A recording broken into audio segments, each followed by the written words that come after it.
Howdy, everybody. Today is Tuesday, July 9th, 2024, and the time is 5:30 p.m. We're here for the regular session of the Coppell City Council. We do have a quorum present, so I'll call the meeting to order. We will be convening into work session in the first floor conference room. The public is invited and encouraged to join us. Thank you very much.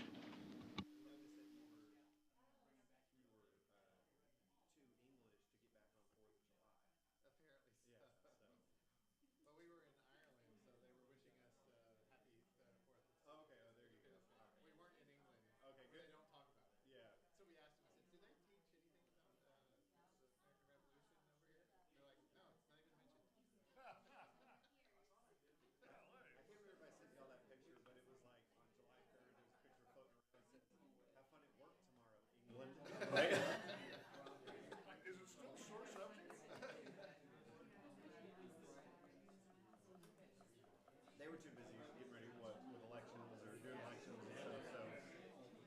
They had those going on. The French had theirs going on. Sounds like the French had a very interesting thing going on there, so. Jockeying for power. You're in charge of agenda, right? Yes. Well, I mean, Yes. You and Mike. I need to talk to you. Find out if anything important is happening. Somebody at the front door? Next meeting. Have we gone? Potentially. Is somebody outside of town center trying to get in? Hello? I can arrange it. It's a business trip. So I can arrange it for the next morning. But I don't know if there was anything crucial going on. Do we ever do anything crucial? Bijou, are you all right on that side of the table by yourself over there? Oh, You got Mike? Mark's not gonna be here. Brianna will be on the second. Everybody on this one. Just you and me. Hey, you that side of the table, so. Okay.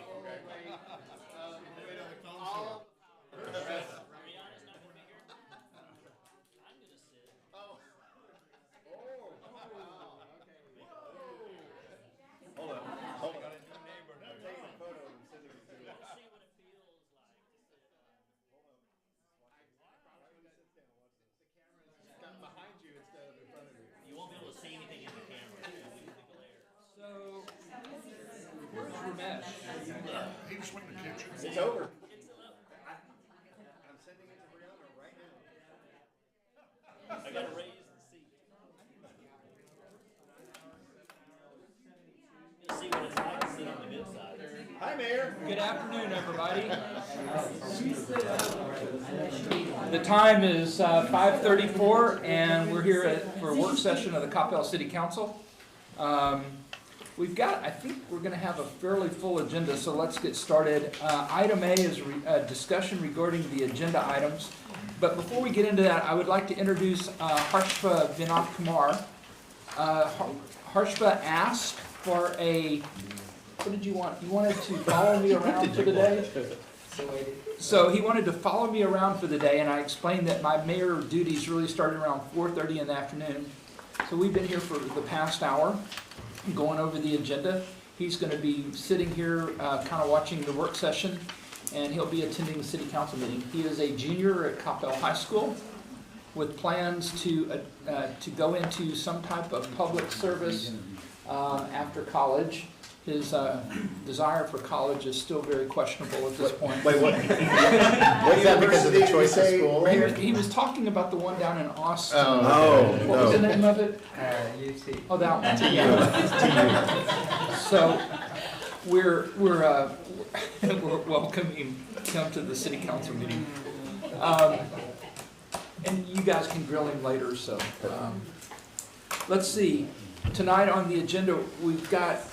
The only thing I noticed that we've got is Bob has got some particular language that will be needed to use to approve item number 9. Mm-hmm. And I assume that you will be providing that to whoever. We've got it. Miss Kim, I believe, has that. Okay. So whoever has the desire to make that motion, make sure you use the language that Kim provides you. Mm-hmm. Other than that, anybody have anything on the agenda that you'd like to talk about, ask about? Consent agenda items, regular agenda? I was going to ask to take C off the consent agenda. Did you have any specific questions about it, or just? I just think it's serious enough, it's severe enough that we should, I don't think we should put on the consent agenda. Okay, done, Don? I have a question about C. As far as enforcement, so how do we enforce, because we're going from, what is it, 3-day to 2-day, on stage one, we're looking at just a stage one, 3-day to 2-day, as well as doing the even odd schedule, which, do we have that today, the even odd, on stage one we do? Okay, so that's not a change, so it's just the 2 days, Just 3 days. just the number of days, okay. And as far as enforcement, how do we enforce it? So the idea is that we are going to, if the ordinance is passed, we will give a grace period until next summer. So between now and next May 1st, we will educate folks on the 2-day watering and the needs for the irrigation. Your lawn really only needs 2 days. And then enforcement will be, so we have our dashboard that we can look at the irrigation, folks irrigating, and it's really gonna be more of education, just reminding folks that, hey, did you know that there's a schedule to follow during the conservation periods? If it becomes a problem with an individual, then we will reach out and let them know that, hey, there's a potential for violation. Okay. So it's really, what we really wanna do is educate people between now and next summer. And we're going to have a campaign that explains everything and tells everybody what's to expect. Okay. And then enforcement will be as needed Okay. based off of repeat violators. Okay. And if I read the memo correctly, this is a very similar schedule to a lot of the other DWU That is correct. cities. That is correct. And DWU actually requires, or has some kind of requirement? They have a or- requirement that we are supposed to have a drought contingency and conservation plan in line with what they operate since we purchase our water from them. Okay, It doesn't have to be exact, but it has to be in line. And so, out of all our customer cities, we, along with a few others, are the only ones left to go to 2-day. okay. Are there, and from our technology, are we able to tell when people are, like, specific addresses are watering? Yes. You can, Yes. okay. Okay, thanks, that's all. Bijou? Yeah, so my repeat offenders or violators, what is the penalty? So we have in the new ordinance a $2,000 a day fine, if we want to pursue that route. It's in the ordinance for that. Previously, I want to say it was $500 a day, and we've increased it to the maximum allowable. So repeat violators means you send a letter to them? Correct. The first notification will be a letter or a phone call saying, hey, we've noticed your watering schedule is outside of watering hours. And it's an education piece. We just want to notify you that we have a conservation effort in place, and we request that you adhere to the watering hours. If we continue to see that, we will issue another notice repeating the same thing, and if there's a repeat, then we will issue a fine if that's the case. How do we make sure that we are not targeting certain group of people or certain areas, certain house and residents and so on? So we run especially during the summer months, we run a report. Once we start, right about now, we're starting to run reports on daily usage and to start seeing the trends of who is watering the most and or who's utilizing the most consumption. And so based off those reports, that's how we would, so we're not targeting anyone specific, it's just based off the data we're receiving from the Thank you. Ramesh? Thank you, Mayor. Mike, actually, Don's question triggered my question. Thought he asked you if we are able to specifically pinpoint which technology who's using the sprinkler system. How will you do that? I mean, what if I'm standing there and using a hose to water my? The sprinkler systems have a usage chart that you can follow based off the heads and the water consumption. So inches per hour essentially is what it goes by, and you can estimate how much is coming off a sprinkler system versus a soaker hose or a hand watering. And so there's charts that show those curves of how much water can actually be used. The idea is, once we get over a threshold, folks use on average, on a month, 10 to 15,000 gallons a month. If we start seeing 20, 25, 30,000, then we know that there's issues. Okay. So they also passed out little rain gauges that you stuck in your yard to measure the amount of rain that your sprinkler system was putting out. And they stuck down in the grass and you couldn't even see them, but they were bright orange. And I used them, what was that, last year that you did that or a year before? I can't remember. I think it was the year before. I remember that I used one and I had to make some adjustments because like Mike was saying, I had the timing for the different zones wrong.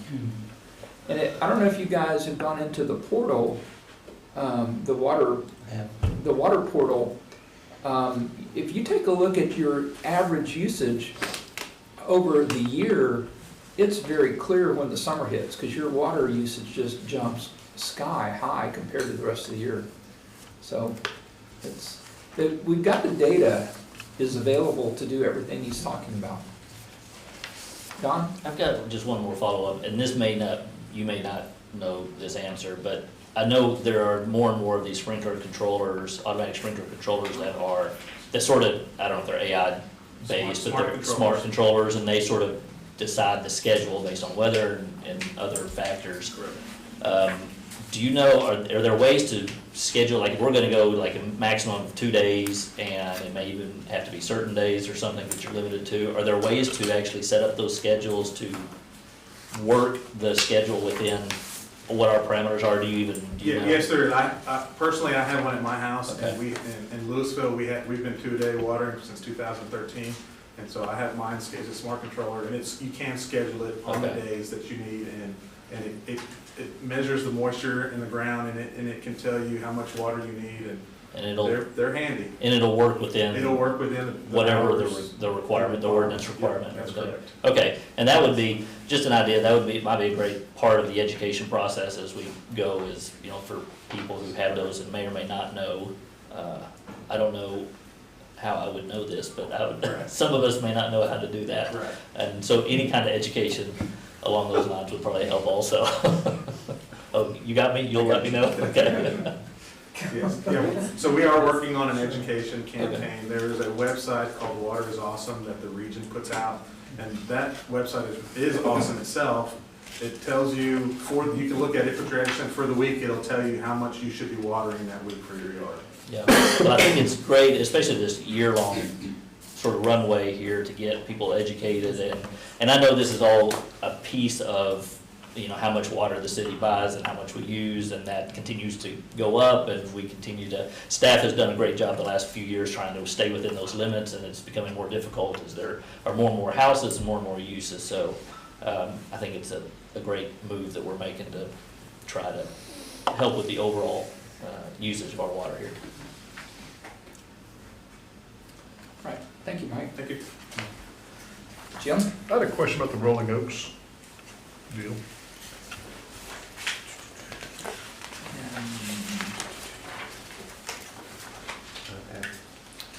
Is that Sherry or Jessica? Sherry? Yep, Sherry. I'm here.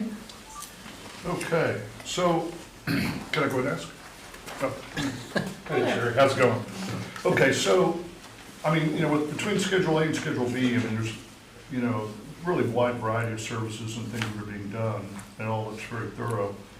What are we contractually, since it's a municipally owned funeral home, or cemetery, what are we contracting with the people that are buying plots with respect to the maintenance of the surrounding areas? You mentioned weed eating around urns and tombstones, it creates a little wear and tear on the gear and stuff like that. What's our contractual requirement with our standard form contract for people that are acquiring plots and that sort of thing with respect to that maintenance? Right, so we are required to maintain the full property, so if that's what you're asking, so all the lawn maintenance, weed eating, mowing, watering, all maintenance are surrounded by that, whether they own that piece of property, but we maintain the physical property.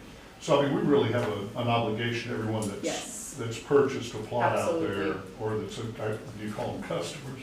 Yep, families, Okay. yep, Okay, yep, thank you. To actually do this. yes, and we have a standard in Coppell as well, so obligation and standard, yep. Okay, thank you very much. You're welcome. Anything else? So one other item, we do have a proclamation and it's recognizing Parks and Recreation, our Community Experiences Group. Anybody want to have a chance to speak on that one? Sure. Jim, anybody else? I get out there to enjoy the parks all the time. Nash. It's the least I can do. All right. I'll say something too. No.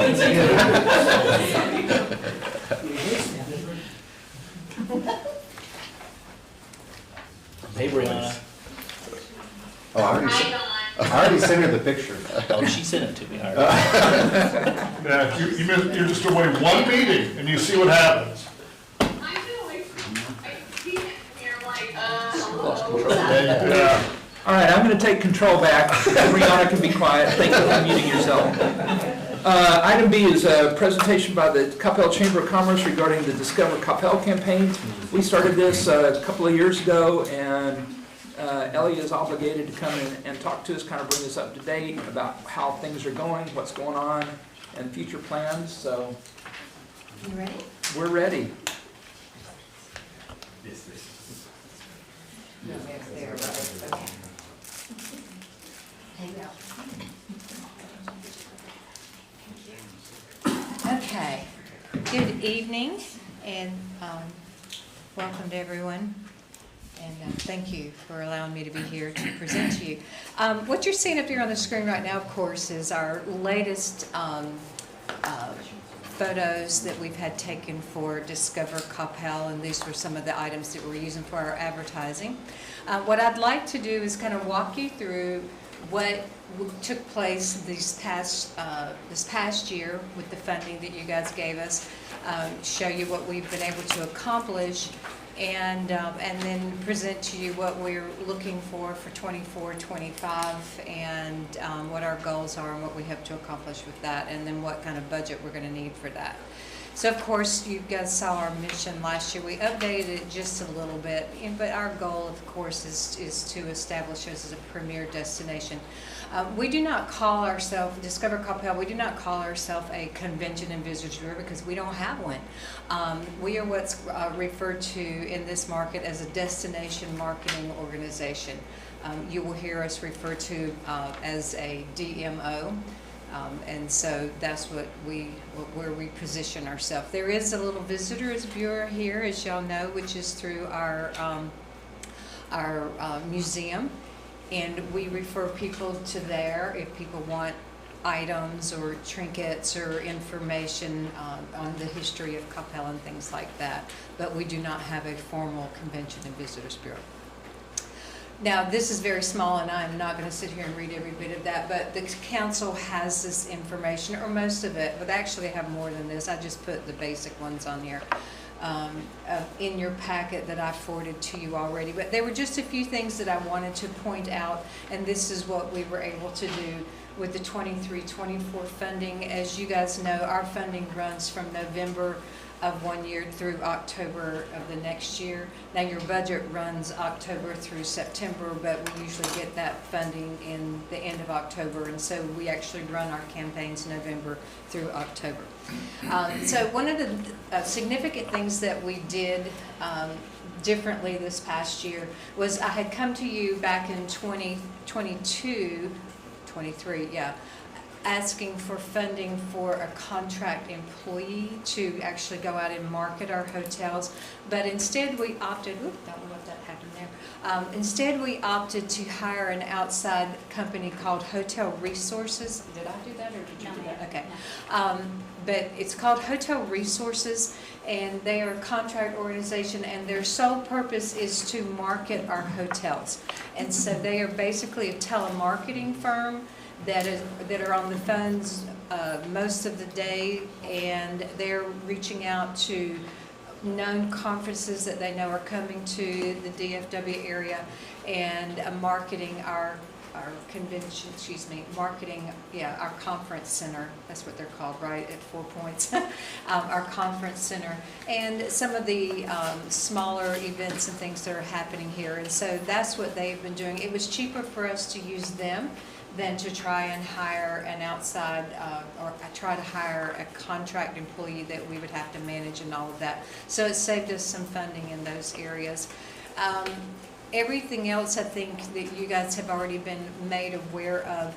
We have grown our Discover Coppell Advisory Council that we had originally put together. It originally consisted of the chamber staff. We have a contract marketing, web master that manages our website and does all the coordination with the city on the information that's on that website. We have a contract employee that manages our social media that is separate from what is Belmont marketing firm. Belmont is the company that we contracted with initially in the very beginning that handles all of our advertising, and that's our paid advertising. And I'll talk about them a little bit more. So in addition to Belmont, we also have Hotel Resources marketing our hotels. We have a social media manager that handles our what we call organic social media. And then we have our webmaster that manages our website. And then, of course, the chamber oversees all of that. Any questions on the highlights that I gave y'all from that? Okay, yes. So when did we start using the hotel resources folks? They went into effect last October.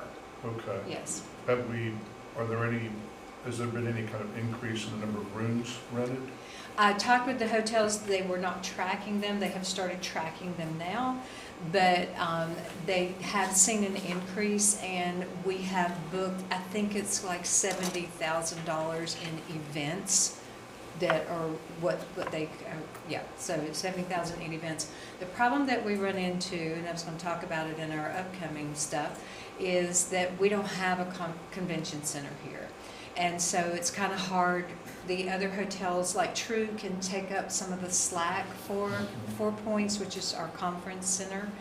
But even our conference center with True, we're limited on the amount of space and the amount of the size of a convention that we can hold here. But right now, what they have tracked, what they have presented us is about 70,000 in events for the conference center. But that does not include Aloft or Fairfield. Okay, thank you. Anything else? Working with your hotel resources, are you also working with Coppell Arts Center? Because when they have key events, are there shows where people need to stay in a hotel? Yes. What Hotel Resources has for their areas that we can book events and conferences are the 4 hotels plus the Arts Center. If someone's looking for, like, if it's a wedding or event to come in for that, and VeraSpace. Those are the areas that they can send events and programs to. But again, for a long-term conference with a large number of hotels, we are limited on that space. And so that did cause us to change some direction in this next year, which I'll talk about. We also participated in the Dallas International Travelers Show that they had here back early this year, and distributed. These are travel organizations that are looking for places to send people when they come into the area, and so we participated in that. We have not participated in anything outside of Coppell because, quite frankly, we don't know that people are going, hey, let's go to Dallas and go to Coppell. So what we're focused on are people that are already coming here, and that this is an option for you. And we had some money left over this year. We didn't spend all the money that you guys gave us for the 22-23 year.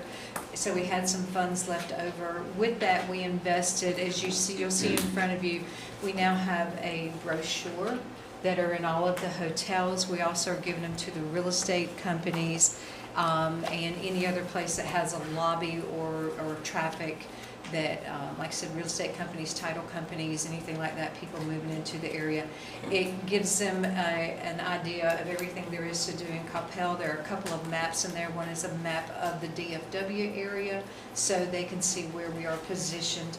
one of the things, again, moving forward is that we're positioning ourselves as we're the hub, and there's so many excursions to do outside of Coppell. Stay here because we're in the heart of the Metroplex, and you can reach everything you need to reach from us. So again, I'll talk about that a little bit more. I wanted you to see what we were able to accomplish the November 22nd through October 23 year with the funding that you gave us for that year. This is just from Belmont. This is the paid advertising, which is separate from our organic, and I'll share our organic with you in just a second. But we, as you see, we spent $107,000 during that period of time. We reached 18.7 million people that we know we were able to reach through the advertising that they do. And we had 74,000 people hit our landing pages on our website from that paid advertising that we purchased. The areas that they focused on during that period of time was mostly our general leisure. And when I say general leisure, that goes back to those photos that you saw, like our parks, our hiking trails, our restaurants, entertainment that we have here and things like that, that we promoted primarily through that advertising. We did promote our 4th of July in '23, had a great turnout on that, and our Halloween, we had great response to that, our numbers, but then it rained that day. So it did put a damper on the amount of people that came, but we did have a tremendous amount of website and traffic from that. Trying to see what else there is on that one. Now, this is from November of last year through June now, of what, again, through Belmont's advertising. Now, one thing I do want to point out is that we go dark in January, February, and March. They don't do any real advertising because they don't feel that it's a good use of our funding. And so they kick in April to actually start the advertising. Now, they did some advertising, like I said, November of last year for the Christmas, the Vintage Christmas. They did a little advertising from that. But you'll see more, it'll kick in more this year. But what you see is we've already surpassed what we did in an entire year from 22, 23. We've already made 21 million impressions on the advertising that we're doing. We've spent only, what is that, $53,000, and we've had 109 people hit our, 109,000, excuse me, hit our landing pages on our website. And so that is how they're doing that, where that's coming from. This explains through paid social, where, you know, when you're on your social media and you've got these paid ads that are popping up. Programmatic display is another means, and search. And search means like your Google search or internet search and things like that. You type in that you want what's there to do in Coppell, and then all of a sudden you start, or what's there to do in Dallas. And they have a whole big list of what you can type in, and all of a sudden you'll start getting advertising on Coppell. The search, again, is national. It's not just for the local areas. But as you see, the paid social, they focus on the 4 major counties in North Texas, which is Collin, Dallas, Denton, and Tarrant. They also have started, and this again is where we started turning a little bit with some of our advertising on supporting the hotels through search. Where now if you start saying, hey, where there's things to do in the Dallas area, you'll start getting hotel information on Coppell. So if you're planning a trip or anything like that. So that's through the search advertising that we're doing. The events that they've been promoting so far this year is the Celebrate Coppell and July 4th parade. And they will be doing target marketing on Scare on the Square and Vintage Christmas. One thing that we did see, and I got to go back to that, here it is, there it is. You'll see that the 2 general leisure advertisement that they've been doing, you see the little girl with the turtle. So they've been promoting nature in Coppell, the parks and things like that. And then the guy with the bicycle, they've been promoting the hiking trails and biking trails in Coppell. What they have seen in their report to us this week was that the Biodiversity Education Center, which is the little girl with the turtle, has had tremendous amount of traffic to it. And I have the numbers if you guys are interested in seeing it, versus the hiking and biking trails. So children seem to get a really big hit on our advertising. And so, oops, what happened here? Okay, I wanted to go back so that you see, this is our organic social media and our website. So you can see in 2023, at the end of October, these were the numbers that were reported to me by our webmaster about our social media. We had reached 64,000 people, and that was on Facebook, and you see the Instagram page views that we had had, 202,000, and that's just people coming and looking. That is not in addition to what Belmont reports. Their numbers are tracked completely different. So this is in addition. So really you had over 300,000 people hit our web pages this past year. And our social media and our website reports run January through June, so it's not all the way back to last November. I do have those numbers, but this is just what has happened this year. We are up to 947 followers on Facebook, 740 on Instagram, and our website has had about 57,000 page views so far, just in these first 6 months. So again, we were silent in January, February, March. So this is really just April, May, and June promotions that you're seeing this type of traffic. So we expect to see a lot more, because this was through June. So we'll have more reports for you in October when it's concluded. Now, another thing that I wanted to point out, I was hoping to have the numbers through June, but I didn't have those. This is what I think I actually put in your packet. As you see, the nature park, the biodiversity, out of the 52,000 hits that we had had on our page at that point, 37,000 of them were the biodiversity, those ads for that. Because we post those on our website, on our social media as well, and on our website. And so we get, as you see, a lot more traffic for the little girl with the turtle than we do the guy with the bike. And then this kind of breaks it down what the rest of the traffic is for, if you have an interest in it. Just to share with you what we're looking at doing next year, anything new, really nothing new to add from what we've been doing, other than we are taking a turn with our hotel resources. We want them focusing on events that are already coming here, that they might be in Irving, they might be in Arlington, they might be in down in Dallas, but Coppell is the option for the hotels. And so they're taking that turn as well, looking for sporting events that are coming to the area, cheer competitions and things like that. Choose Coppell to stay. So they're focusing on those areas. Another and of course Belmont is as well. And then with the additional money that we had left over last year, like I said, we produced some brochures, which we're going to continue to produce, and I did not budget for them last year, so I took it out of the extra money. So this year I have budgeted for it, plus the little items that we want to be able to give out at trade shows, and if we have a conference come in, the guests for the conference at the hotels would have something from Discover Coppell. And then we're also wanting to provide what we call GAP funds, group assistance programs. We had enough funds left over, or I actually had pulled it out of the funds for Belmont to provide that this past year.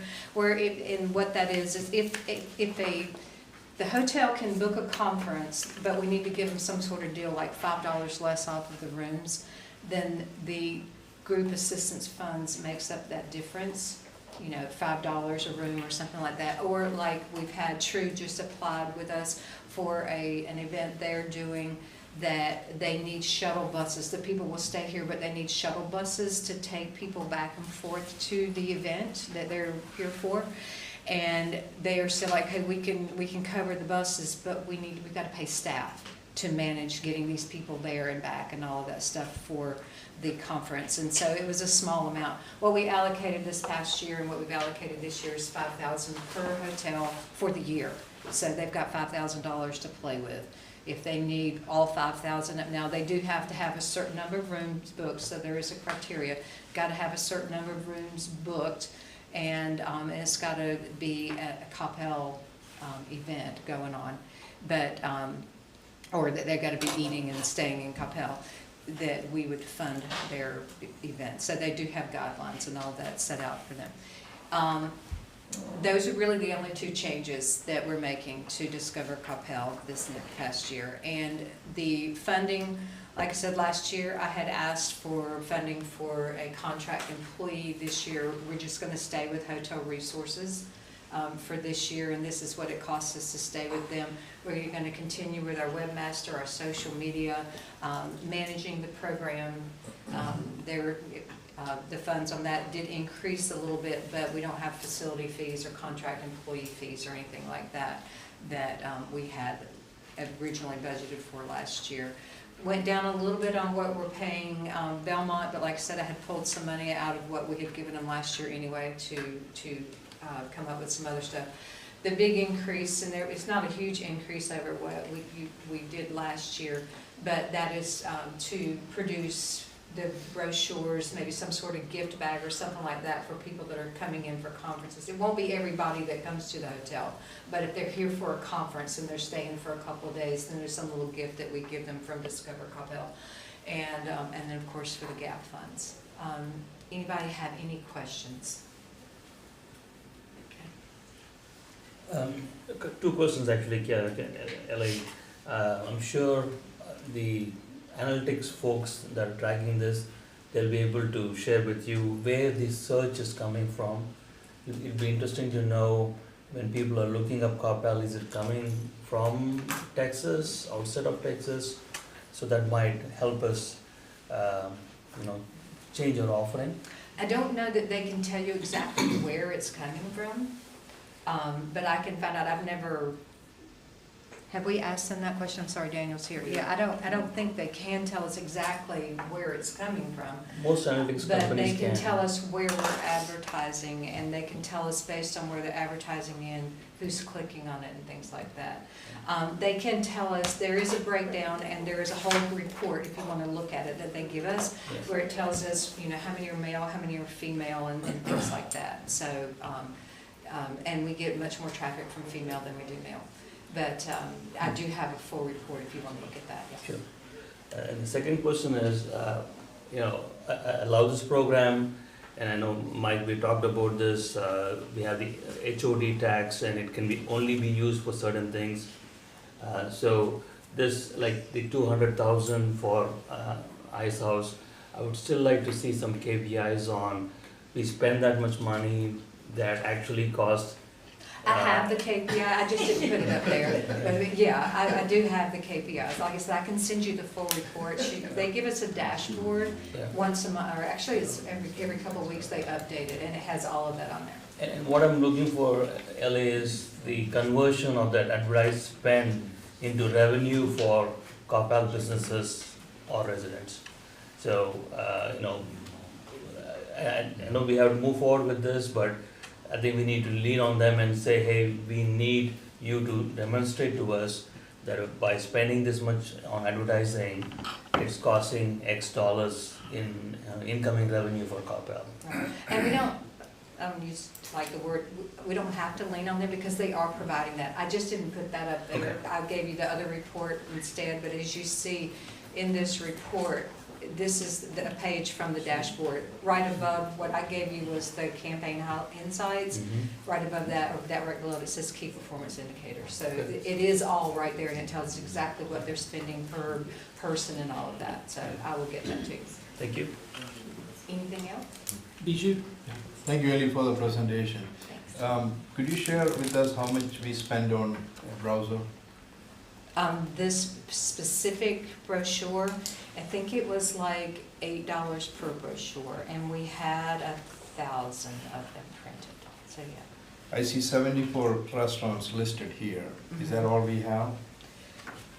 We had whatever was in the database, and we partner that. We link with the city's database. So if the city's got it, we have it. So she pulled it directly off of what was on the data, Yeah, so as far as we know, at the time that that was printed, that's what was here. Okay, thank you. Jim, did you have a? No, sir. Okay, Don? Apologies that I missed the number a while ago, but what is this, the current year funding? Like 375 is next year's budget, right, is Yeah. what you got? What was this This past year. Or the I current have that year's. right in front of the me. current year's budget? Let me see. It was 358. Okay, so 358 to 375, and the increase, We went down on contract employee and we budgeted specifically for gap funds and funds for 20,000 brochures 20,000 and for things that, like, yeah. brochures. There was Okay. 20,000 for gap and 30,000 for the brochure. And again, we had 1,000 printed and they're gone, and so we need to have more printed and all that. Okay. And we have funds to print it for this year, this would be for next year. Okay. Yeah. All right. Thanks. Kevin?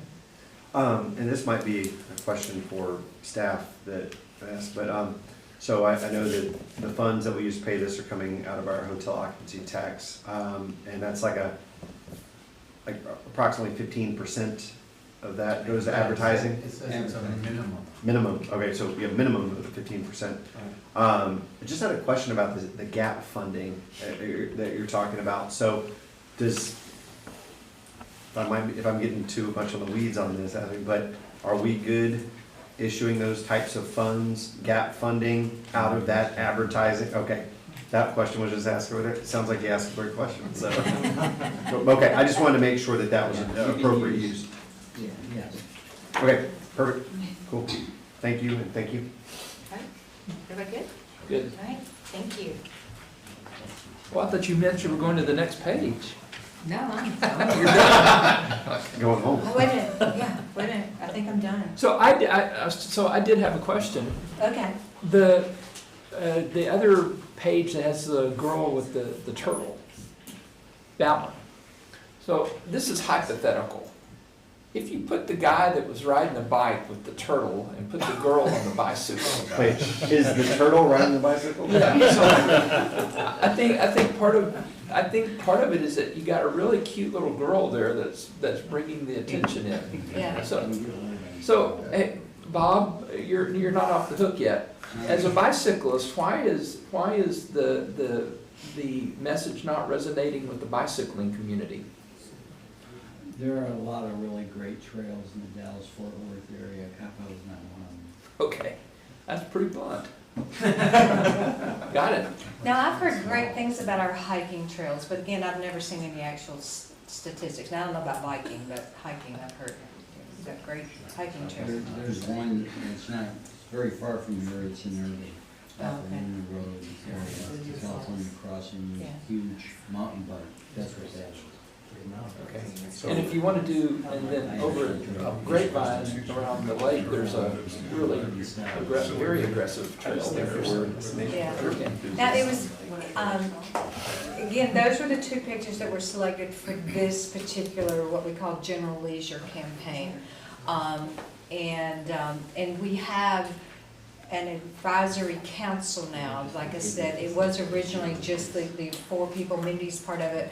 We have expanded that where now all the hotels participate in it, and the Hotel Resources participates in it. So we've got a good crowd now. I want to add restaurants to it, but it's been very helpful for us to have the hotels on board with us too. Okay. Mayor, Thank you. I didn't mean to sidetrack this. I'm just imagining here, to me, it looks like we have parents that are looking for kid-friendly activities. And that was one of the original goals of this program, as I recall. When we did the study on Coppell 22, it showed that our primary market were families on the go between the ages of 25 and 45.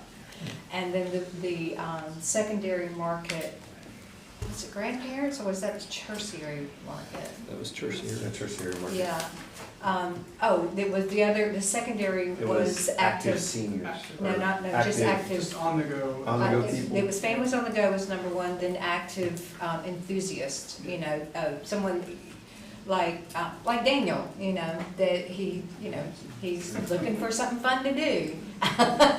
Anyway, I'm just teasing you, Daniel. Okay. But yeah, and then the tertiary was the seniors, with wanting to do things with their kids. And so I can see where the little girl got a lot more attention because that's our primary market. Our families looking for something to do with their kids. Okay, thank you. All right, thank you. Thank you. Gone? When do we, You know, I have when one do we just like discuss, this, so I. when do we discuss the funding in a future session? Yes. Okay.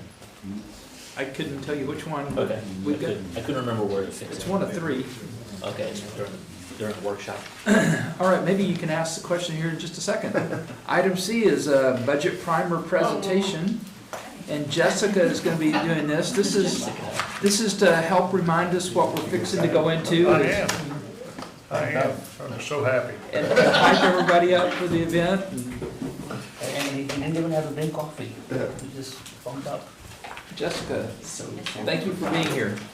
Thank you for letting me be here. So, good evening, Mayor and Council. Thank you for the opportunity to speak to you tonight. I will present information to you and our viewers to prime us for our budget workshops coming up on Monday. This presentation will serve as a refresher for many in providing information for others.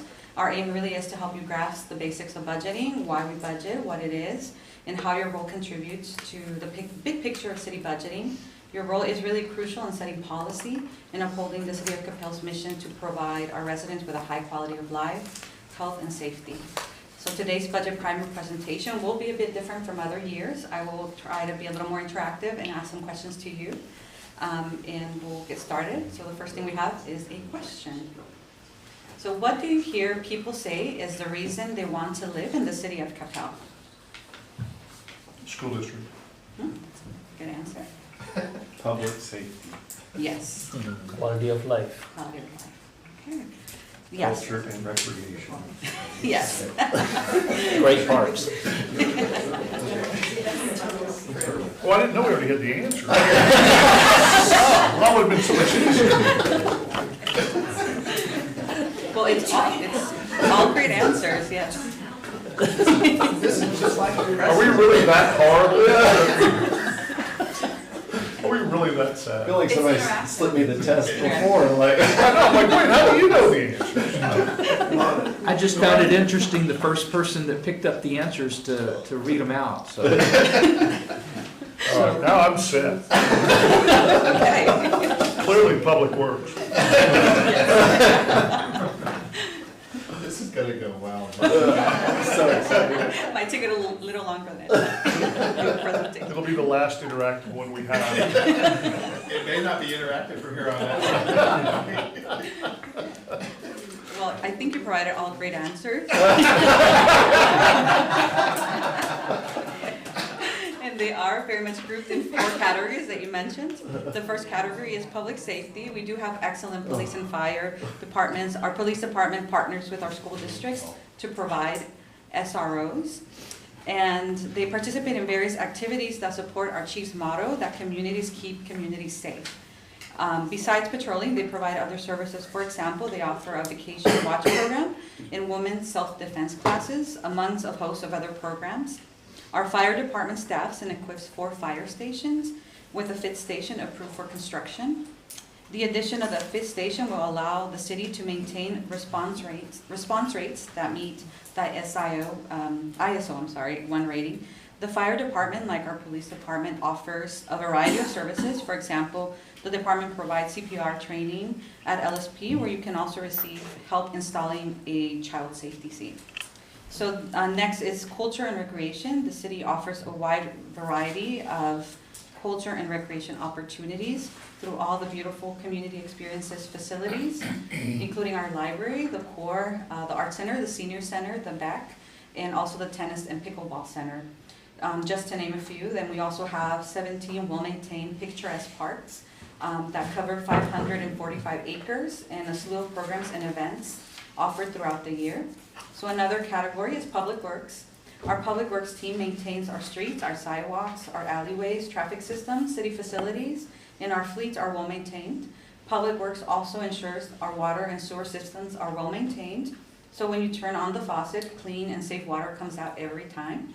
And the final category is community development. This category is where we group things that contribute to the physical development of the community. For example, the look and feel of Coppell, which includes business development, promoting a well-maintained community, and fostering a high quality of life for our citizens.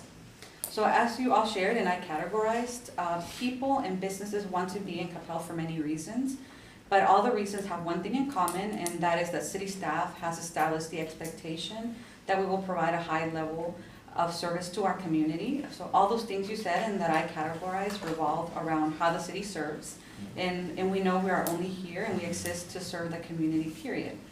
So that will lead us into our next question. Ooh, I went ahead. So how does staff know what to do? What are your thoughts? Without cheating. I mean, I would say that that's like, Mike gives the direction, but Mike works with us to hear what we talk about, and I mean, it's based on 2040,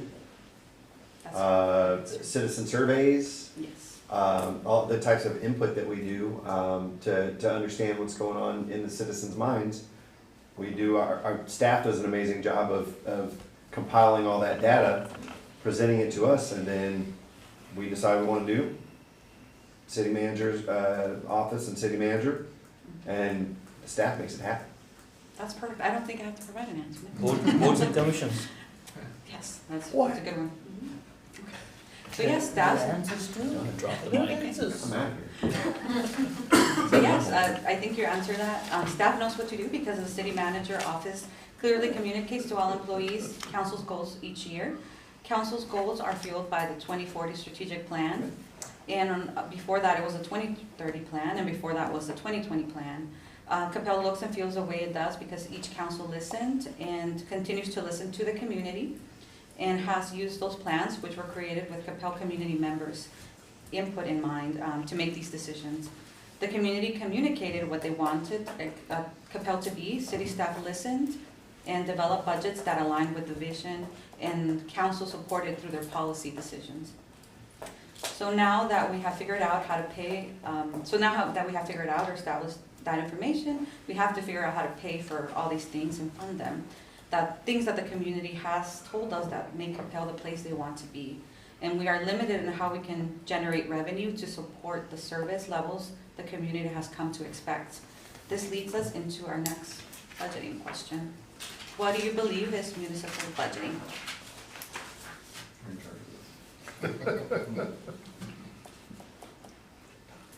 It's a financial plan to make sure operations can be handled, any projects that are on the docket that either need to be done or the community desires them to be done, they fit into the plan somehow, and usually have some kind of policy document that governs how this all comes together. Great answer. It's same as any budgeting, just more complex. This is true. Very true. Yep, and correct, that is all correct. And at a basic level, many would say it's a plan involving revenues and expenditures or goals with a price tag, but how municipal budgeting is a little more complex in terms of what we provide and deliver to our community. The city budget accomplishes the following: delivers the quality and quantity of city programs and services. It details expenditure requirements and the estimated revenue available to meet these requirements. It also connects the activities of individual city departments with the city council's strategic goals. It sets targets and provides means of measuring actual accomplishments against goals, and serves as a communication device as well that promotes the city's vision, direction, fiscal health and vitality, and what the public is getting for its tax dollars. It is ultimately a values document demonstrating good stewardship of the city's resources. So now that Can you explain the values document one more time? Yeah, so what I would say is a values document demonstrating good stewardship, providing in a monetary way what we value as a community. So now that I've established some of those points, I would like to cover 3 areas. The areas that I would like to cover is fund structure, budgeting, and the last topic will be property tax rate. I'll cover the property tax rate setting process and how to calculate the no new revenue rate and the voter approval tax rate. So this leads us to our next question. How are city funds organized? As funds, different buckets. Different buckets, that's good. Good answer. Yeah. So, cities' funds are organized, and the reason I start with funds, I wanted to mention this because it's important to understand the various funds, the revenue sources, and their unique purposes before going and moving forward to the budget part. Basically, funds do segregate the monies of the city according to legal and purpose restrictions. For example, debt service fund is where we record the INS, which is the interest and sinking portion of the property tax rate, and the related principal and interest payments on debt that is recorded there. And then the tax levied is legally restricted for debt payments, and utilizing a separate fund provides transparency regarding the use of the tax levy. So each fund is a separate self-contained set of accounts, assets, liabilities, revenues, and expenditures. So the city organizes these funds, or there are different kinds of fund categories. And you may ask, what are the fund categories that we use as a city? We use governmental fund types. Generally, governmental funds are used to account for tax-supported activities or activities with legal or purpose restrictions. Coppell has 32 that fall under the governmental category. Then we have the proprietary fund types, which are used to account for activities that are similar to activities found in the private sector. Coppell has 4 funds that fall under this category. Then we have fiduciary funds, which are used to report assets held in a trust agreement or a custodial capacity for the benefit of others and cannot be used to support the city's own programs. Coppell has 2 funds that fall under that category, which is the OPED Trust Fund and also the Health Reimbursement Arrangement, which is used to account for contributions and disbursements of behalf of members of the HRA. So under the governmental fund categories are fund types. Coppell has 5 different governmental fund types. First, we have the general fund, which is the largest fund, and this is used to record the general operations and maintenance of the city. The resources of this fund determine the service levels of the city as well as general maintenance of the city. Next, we have the debt service fund. The city has 2 debt service funds, one debt service fund which is used to record the principal and interest payments on general obligation and certificate of obligation bonds that are property tax supported debt of the city. This is where we record the revenue generated from the interest and sinking portion of the tax rate, and then record the principal and interest payments on the bonds outstanding. The other debt service fund is the Coppell Recreation Development Corporation, also known as CRDC. Debt service fund, which is used to record debt issued for CRDC projects and the related sales tax needed to make the principal and interest payments on that debt. And we also have special revenue funds. These are used to record the proceeds of special revenue sources that are restricted for specific purposes. Examples can be the cemetery, the CRDC, CCPD, which is the crime control, and IMF, which is the infrastructure maintenance fund, and various other port-related funds. We also have the capital projects fund, which are used to account for capital projects, which include the acquisition and construction of facilities and infrastructure such as streets. The last government fund type is used by the city is the permanent fund. A permanent fund is used to report resources that are legally restricted to the extent that only earnings and not principal may be used to support the programs of the city. As I mentioned, the cemetery is considered a special revenue fund. However, the city places 15% of the revenue generated from the sale of plots and niches into the permanent fund. This earnings of the permanent fund will be used to maintain the cemetery once all the plots and niches have been sold. Ramesh had a I'm question. And just a comment for the benefit of anyone watching. And the reason we have all these different funds and buckets is because the state law requires that we do that. That's correct, yes. Thank you. Next, we have proprietary funds. So as I mentioned, Coppell uses funds to fall under the proprietary fund category. We have the enterprise fund and the internal service funds. The enterprise funds are used to account for operations where the intent of the city is that the cost of the service provided is recovered through user charges. Coppell has one enterprise fund, which is the water sewer fund. Internal service funds are used to account for goods or services provided by one fund to another fund. The city has 3 internal service funds, which is the self-funded health fund, the capital replacement fund, and the enterprise solution replacement fund. So now that we have an understanding of the city's funds, we can move on a bit to the budget process. And I do have a question. Why do we prepare a budget? State law. Yeah. Residents would expect us to do that. Yeah, that's correct. And- our charter? And you have to know where to, you have to know how to set the tax rate. I mean, how much tax to levy. So, So it's actually in our charter, Mhm. but that is in the charter because it's required by state law. Like I said, I don't think I have to answer anymore. So yeah, first of all, it is the law. It is in Local Government Code Chapter 102, requires that Coppell prepares a municipal budget each year to cover the proposed expenditures of the city for the succeeding year. In addition, the city's charter requires that the city managers prepare and submit a proposed budget to the city council. Both the local government code and the charter require a public hearing on the budget and a notice of the public hearing to be published in the city's official newspaper.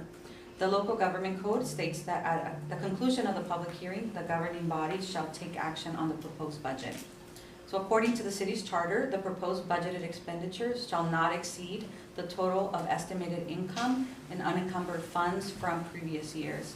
Another way to say that is expenditures shall not exceed the total of estimated income plus undesignated fund balance. And that is alluding to that structural balance point there. Okay. Now we'll talk about the types of budget and planning documents. We have 2 types of budgeting and planning documents. First is the annual budget, and the second is a 5-year forecast. So the budget will cover a single year's maintenance and operations and is formally adopted by council. In addition, amendments to modify the original budget are brought to council for approval during the year. Amendments address items that arise during the year that were unknown at the time the budget was created. For example, damage caused by the freeze a few years back was something that we brought as an amendment in those years. The 5-year forecast is an internal financial planning tool that includes the current fiscal year plus 4 years in the future. This document addresses both maintenance and operations as well as long-term plans regarding improvements to infrastructure. It is updated annually and it is used internally to identify trends and address them proactively. Next, we'll discuss the phases of the budget cycle. And one thing I would like for you to keep in mind that as good stewards of the city's resources, the budget does go through various phases of vetting and prioritizing, receiving community and council input as well, and then we then incorporate that input into the budget before it actually becomes a proposed budget. So the first phase of the budget cycle is the budget preparation. This phase begins with a council retreat held in January. A budget kickoff for staff occurs at the beginning of February, which department budgets are due mid-March. Then department hearings with the city manager's office occurs in late April. Budget workshops with council begin in June with the CCPD public hearing that we just had and last month. This year, the budget workshops coming up will be in the month of July, this month of July, and the first one starts in Monday, which the last one will be July 29, which is directly following the city's receipt of the certified tax roll from Dallas and Denton Central Appraisal Districts on July the 25th. The tax rate is calculated during this phase, and revenue estimates are determined. The proposed budget that will be brought forward for council's consideration of approval is developed during this phase. It is the budget developed by departments, reviewed by the city manager's office, and then presented and discussed during budget workshops with council. It is during the budget workshops that council and the public provide feedback concerning the city manager's proposed budget. At the conclusion of the budget workshop, the city manager's proposed budget becomes council's budget. The budget is required to be filed with the city secretary on or before August the 5th. The budget filed on August the 5th is council's budget, and it reflects the direction provided by council during the budget workshops. The next phase of the budget cycle is the approval, which takes place in August. As previously mentioned, public hearings are held on the budget and the tax rate. I will present more information on the tax rate a little bit later. For now, I just wanted to focus on the budget process. So this slide is showing that the budget ordinance is adopted first, and then the tax rate is adopted, and then finally, the tax rate ratification. Adoption of a budget that will require raising more revenue from property taxes that in prior years requires a separate vote of the governing body to ratify the property tax increase reflected in the budget. All three of the actions shown under the budget approval are scheduled to occur on August the 27th this year. The last phase in the process is the annual audit. The audited financial statements close the fiscal year and show, among other information, a comparison of the original budget, the final budget, and the actual amount of revenues and expenditures of all city funds.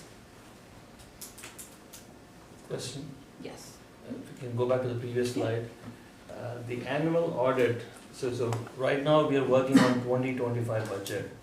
So are you telling me in Jan 26 we'll be auditing the 25 budget? So Jan 25 will be auditing the 2025 budget? In January of 2025, we would be auditing the fiscal year 24 budget. Okay. So the next slide we have here is, so what you see here with the dates in red are shown that are opportunities for citizens to engage with the process, to learn about the budget process and provide input. It starts with a town hall meeting in April, which already occurred this year. Next was the public hearing in June for the CCPD, and it continues with budget workshops held in July, and then public hearing in August. The slide also shows when the proposed budget is available for public review on August the 5th this year. And we have our next question, which is, what are the city's sources of revenue? Property tax, sales tax, Any other? Water funds, sewer funds, Franchise fee? designated. Yep. Good answers. So first I'll start with sources of revenue for the general fund. I thought it was important to share each fund's revenue sources, as this can be confusing. For example, which funds receive property tax and which ones receive sales tax. As this slide shows, the general fund receives revenue from property taxes, sales tax, franchise fees, fines and forfeitures, and charges for services. Together, the property tax and sales tax do account for 82% of the total general fund fiscal year 2024 budgeted revenues. So as I mentioned, the property taxes and sales tax are the two largest. So I wanted to explain sales tax slightly here. So the total sales tax rate is 8.25%. The state receives 6.25% of that sales tax. The city then receives 2% of that. That 2% is broken out into 1% for the general fund, the street maintenance fund, which is the infrastructure maintenance fund. It receives a quarter of that 1%. CRDC receives half of a 1%, and CCPD receives a quarter of that 1%. The other funds represent the water sewer fund and various special revenue funds. For example, the water sewer fund receives its revenue from the water sewer rates. CRDC, CCPD, and IMF's primary source of revenue, as I mentioned, is sales tax, where the hotel occupancy tax fund receives its revenue from hotel occupancy tax received from hotels and short-term rentals. The DUD receives its revenue from stormwater fees and shown on your water bill. And the revenue source for the various court special revenue funds are from court fine set by legislation, which also dictates how the revenue from fines can be used. This next slide shows that other sources of funding come from issuance of bonds, grants, and ARPA funds Coppell received. To elaborate on the types of bonds, both GO and CO bonds are tax supported, meaning that the interest and sinking portion of the property tax rate is the rate needed to pay the P&I, the principal and interest, on these bonds. Revenue bonds have been issued by CRDC and Water Sewer Fund in the past. CRDC revenue bonds are repaid with CRDC sales tax, and water sewer revenue bonds will be repaid with water sewer revenue from water sewer rates. So the next area I would like to cover is the property taxes. I will begin with going over what is truth in taxation. First, property owners have the right, so if we can start on and begin at number 1. Property owners have the right to know about the increase in their property's appraised value. Number 2 on the right states that the city must publish its known new revenue tax rate and its voter approval tax rate before adopting an actual tax rate. Number 3 states that if the city's adopted tax rate exceeds the voter approval tax rate, the city must hold an automatic election in November. And last, the city must publish special notices and hold one public hearing before adopting a tax rate that exceeds the lower of the voter approval rate or the no new revenue tax rate. And I have another question. Who taxes properties in Coppell? School district. Dallas County Hospital. Yes. Dallas County, Denton County. Yes. City of Coppell. City of Coppell. City of Yeah. Coppell. But we're the smallest part of it. So yeah, this slide shows that other entities are included in your bill. Receiving one tax bill for all taxing entities does cause a bit of confusion. Along with the city, your tax bill includes the school district and the county. This slide shows that tax rates for other entities included in entities included in your property tax bill. So the school district makes up the largest portion of your tax bill with a tax rate of 1.053500. If you live in Denton County, the county tax rate is 0.189485. Dallas County includes the county, the hospital district, and the college district. The total tax rate for Dallas County entities is 0.5741945. The city's tax rate is 0.491818. So the total for properties in Dallas County would be 2.090564, and the total for properties in Denton County would be 1.734803. So even though all these entities show up in the same property tax bill, they are each separate legal entities that operate independently from each other and establish their own tax rates. So the county sends out the bill and receives the payments, and then sends each entity their portion of the amount collected. This is an example of governments working together to be good stewards of resources. It is more cost effective for us to come together and send out one bill rather than send out separate bills. And next question is, how does the city determine property values? DCAT. That's a trick question. DCAT does it. Okay. It is a trick question. The appraisal district determines property values, not the city. So this slide shows that the next slide shows how the taxable value of property is determined. So we begin with the appraised value and then subtract any exemptions the property owner qualifies for, with the result being the taxable value of the property.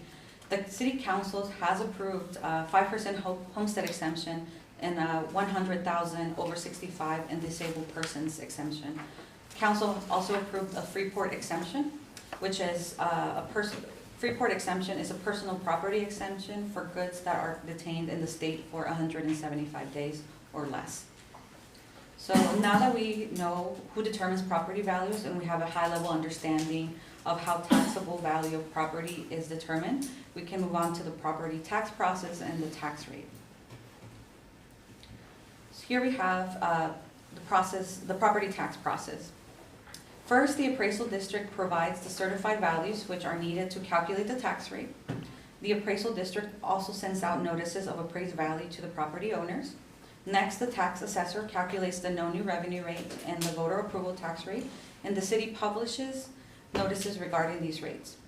At the first council meeting in August, the governing body votes on the maximum tax rate to propose, which will be listed in the notice of public hearing to vote on the tax rate. This is not adopting the tax rate, it is simply setting the maximum tax rate that can be proposed at the council meeting to adopt the tax rate. In August, at the same meeting, the public hearing on the budget is held. So council holds a public hearing on the tax rate. After the public hearing at this meeting, council considers approval of the ordinance setting the tax rate. And this will occur on August the 27th this year, or it's expected to occur on August the 27th. So once the tax rate is approved, the tax assessor will begin mailing out bills to each property owner, and as I mentioned, in October. So this leads to our final question. Quick question, previous slide. Mhm. August 2024, the second box, that's DCAT determining the county portion of the taxes, right? When you say tax assessor calculates tax rates, they're not calculating the city tax rate, correct? No, so that second one is stating essentially that our tax assessor, which we designate them as a person to calculate our tax rate, they will take that the appraisal that they provide from the certified property values, and they will calculate our tax rate. And then we also have city staff that assist in double verifying the numbers as well. So we take that calculation, and the city will publish a notice on that. I don't know if Kim, if you have anything to add to that. So, we contract with Dallas County to collect our taxes, and he also calculates our tax rate. So the county is separate from Dallas Central Appraisal District. Okay. I think maybe that's what I'm hearing. So the Central Appraisal District provides the values, and the county sends out the bills, and then we send our payments to the county, and they also help us calculate our tax rate. Here, the second box, where you say tax assessor, who is that? The tax assessor is John Ames. John Ames, of Dallas County. Yeah. And John Ames in Dallas County, and that organization, are they calculating all 3 or 4 components of the taxes? If the other entities contract with the county, they are. Okay. I can tell you that the school district does contract with the county also to collect their And taxes. so does Coppell City. And we do, yes. Okay. Thank you. So I don't know that. Thank you. So our next question is, what is the current property tax rate? Another trick question. I mentioned it earlier. 49.2. It's a combination of 49.2. combination of many things. Yes. Okay. So I provided an overview of the property tax process. Now I would like to go over how the tax rate is calculated.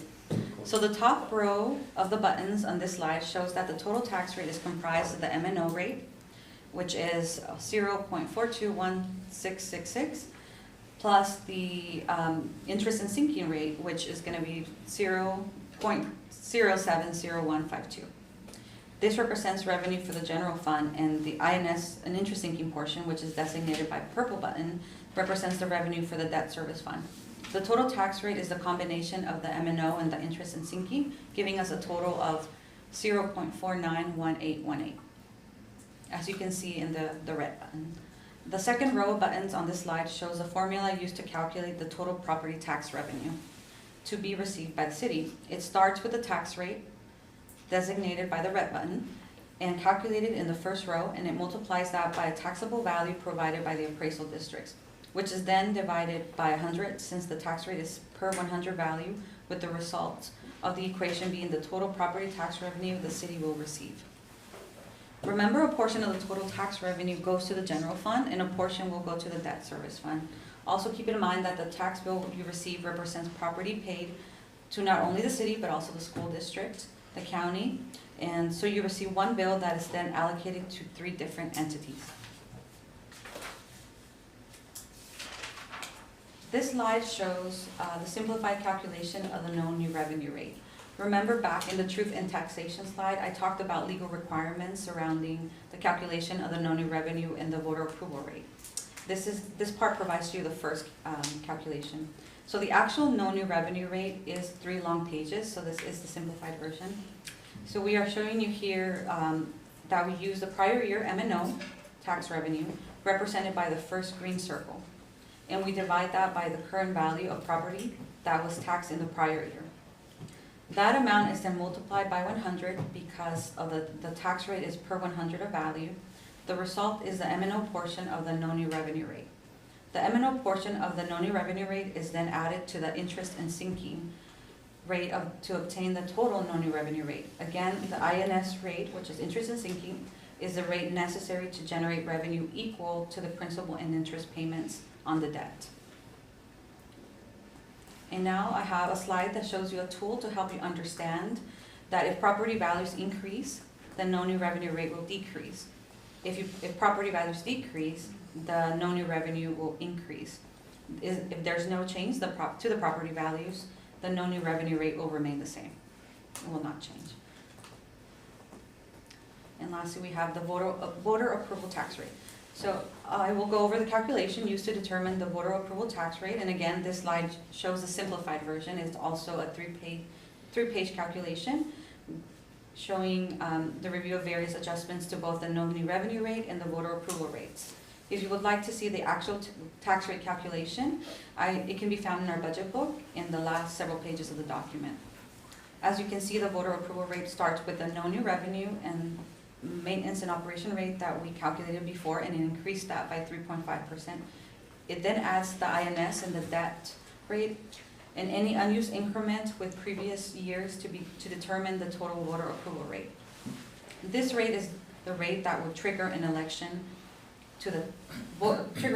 on the tax rate. Can you just explain one more time what an unused increment is? So the unused increment is going to be the difference between what the tax rate that the city sets, which is the actual tax rate, compared to the voter approval rate. That difference, so that can be utilized for a total of a sum of 3 years, and that could be added to our actual tax rate in the sum of that. For my understanding, I'm going to rephrase that. So last year, if we were allowed to go up to 3.49 and we went only to 2.49, so we had that 1 point that we could then tag on to this year. Correct. That's correct. To make the voter approval rate higher so that. You basically get credit if you come in below that 3.5% each year, but you can only use 3 years of that. Okay. So it's a credit kind of. Thank you.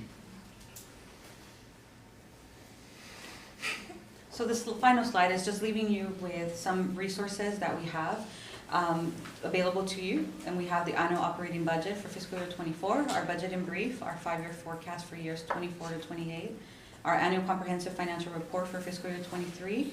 And you can see all these resources in our website, which is www.coppelltx.gov. You can also visit our transparency page within that website and our strategic financial engagement department page. And that concludes my presentation. At this time, I'll be happy to take any questions that you have. Don? I have a quick question, this is more logistics, but when we calculate the no new revenue tax rates or voter approval rate or any of those, so staff, we calculate them, but does somebody else certify them for us? Does the state certify them, or do they just take our word for it, or what? How does that happen? How does that work? We contract the entity they will calculate the rate for us, but we, in addition to the entity, we also calculate it as well, just to verify both numbers. So there's somebody confirming, yes. coming behind us. So John Ames is a certified tax assessor collector, so he is certified by the state to be able to calculate our taxes, Okay. our tax rate. And I'm assuming. And we have somebody on staff who's also certified by the state. Oh, okay. So we have somebody on staff that can the person on staff certify our tax rate? She could. Okay. She could. Even though it's somebody internal? But because he does our tax, he does the assessing and collecting, he does the whole So thing, and we verify. Okay, so we can have discussion when we have discrepancy between our calculation and his calculation, yeah, to make sure everybody's in agreement. Yes. Okay, thanks. Now, is the 5-year forecast, is that also required by ordinance or state law, or is that just something that we do? It's not required, it's just something that we do annually, just again to identify trends and just react to them proactively instead of reacting as 1 year. So and we do, our 5-year forecast is composed of 5 years. So we will meet, it's a whole process within the city, it's a large process that we have, and just again to identify trends and address them proactively, but it's not required. Thank you. Any other questions? How many more times will we be seeing you this next month? Many. All the time. Yes. That was very well done. Yes, thank you. Thank you very much. All right, moving on, what are we, D, is a discussion regarding donation bins, and Mary is going to present this. This is something that kind of hit me by surprise, but we have had a proliferation of donation bins in town. And our businesses are starting to ask us to do something about it, to complain. And so this presentation, Mary will explain a little bit more, but it's to give you some background on what's going on with these things. And the funny thing was, I was at the shopping center across from where I live, and I don't know, there used to be 2 bins there, and I think there were about 8 or 10 now. And it has gotten crazy. So Mary? Well, thank you for that introduction, Mayor, Council. Tonight I'm going to go through a few slides talking about donation bins. I'll probably use the term donation bins, box, receptacle interchangeably. There we go. Oh, sorry. Jumped the gun. That's across from my house. So the number of bins has been steadily increasing around town over the last year or so, and staff is basically proactively proposing the creation of an ordinance to regulate this proliferation, to prevent visual clutter, potential parking issues, and any all nuisances associated with unattended bins. So staff would like to discuss the issue and potentially a future ordinance to regulate the number, type, maintenance, and location of the bins, if you so choose to do so. So we can't outlaw them, but we can regulate them. Mary, quick question. Sir. The folks that put the bin out, do they need to get permission from anybody to be in that business? So, and that's kind of what we're gonna talk about through this presentation, Right. is that a lot of times they just drop them off. Like the property owner doesn't even know that they're there. My question is, are they even allowed to collect the donation? So right now, we don't have anything that speaks to this directly. Okay. So this is why we're kind of discussing it, because right now we tell them they can't really do it, but it happens anyway. And so we're trying to get ahead of it so that we have regulations in place to at least say, yes, you can, but you have to follow these regulations in order to do so. So this first image that you're looking at is an aerial view of Brianna's got her hands up, Mayor. oh, okay, sorry. No, Brianna, did you want to say something? I did. Can we go to the comment so it's not doing anything? Wait. Can y'all hear me? Yeah. Yes. Going back to that comment of we want to have like some sort of regulations in place on what they can and can't do, like, I guess I'm confused, like, who's putting them there, and if they're not supposed to be there, why can't we just remove them? Like, why can't we just, and I don't know where that falls, but, I guess I'm trying to figure out, do we even want to have any regulations around having them or not having them? Why not just remove them if they shouldn't even be there? That's a business's property, right? So, There's a legal answer to that. Let Mary finish and we'll talk about that later. Okay, cool, thank you. all right, so this first image that we're looking at, it's an aerial view of Woodside Village Shopping Center. You may know it as where Sprouts, Urban Air, and Amia's are located. So this is actually comprised of multiple lots. There's about 5 lots if you take in the Andes and the 7-Eleven corner. This next image is a recent photo of the parking lot along Sandy Lake Road of that same shopping center. So I remember, there was probably like 1 or 2 bins. This, more recently, like, there's 10 now in the shopping center. And it's all up against Sandy Lake Road. It's so convenient to put your mail in that little mailbox. Even the post I know. office. I think that started it all. Yeah, thank you so much, Mr. Ben. And so here we can see that, at some point they can start overflowing and end up being a place for trash drop-off. This next image is of Denton Tap on 121 behind Roses and Hat Creek Burger. So that first image, there was like 2 bins, probably like a couple years ago, according to Google Earth. Now there's about, I think, 5 or 7 back there now. So the number of bins has been increasing steadily. Most of the bins are being placed in locations that have high visibility along the city's thoroughfares, but bins are now being placed in parking lots for schools and churches as well. So while charitable donation bins can serve a great purpose, staff is proposing to stay ahead of this potential code issues by implementing some regulations that make sure that the bins are managed and well maintained.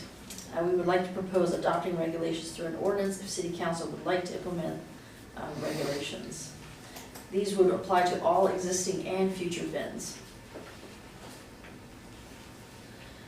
So this is not part of the zoning ordinance, but a regulatory item, therefore there's no legal non-conforming issues in terms of if the bins that are already there, they're not grandfathered in. So we're looking at having code compliance, go around, and we've kind of already done a little bit of a survey. So if we adopt some regulations, we're looking at maybe 30 days to give them notice. They would have 30 days to get a permit, otherwise they would have to remove them from the property. I would send a notice to the property owner.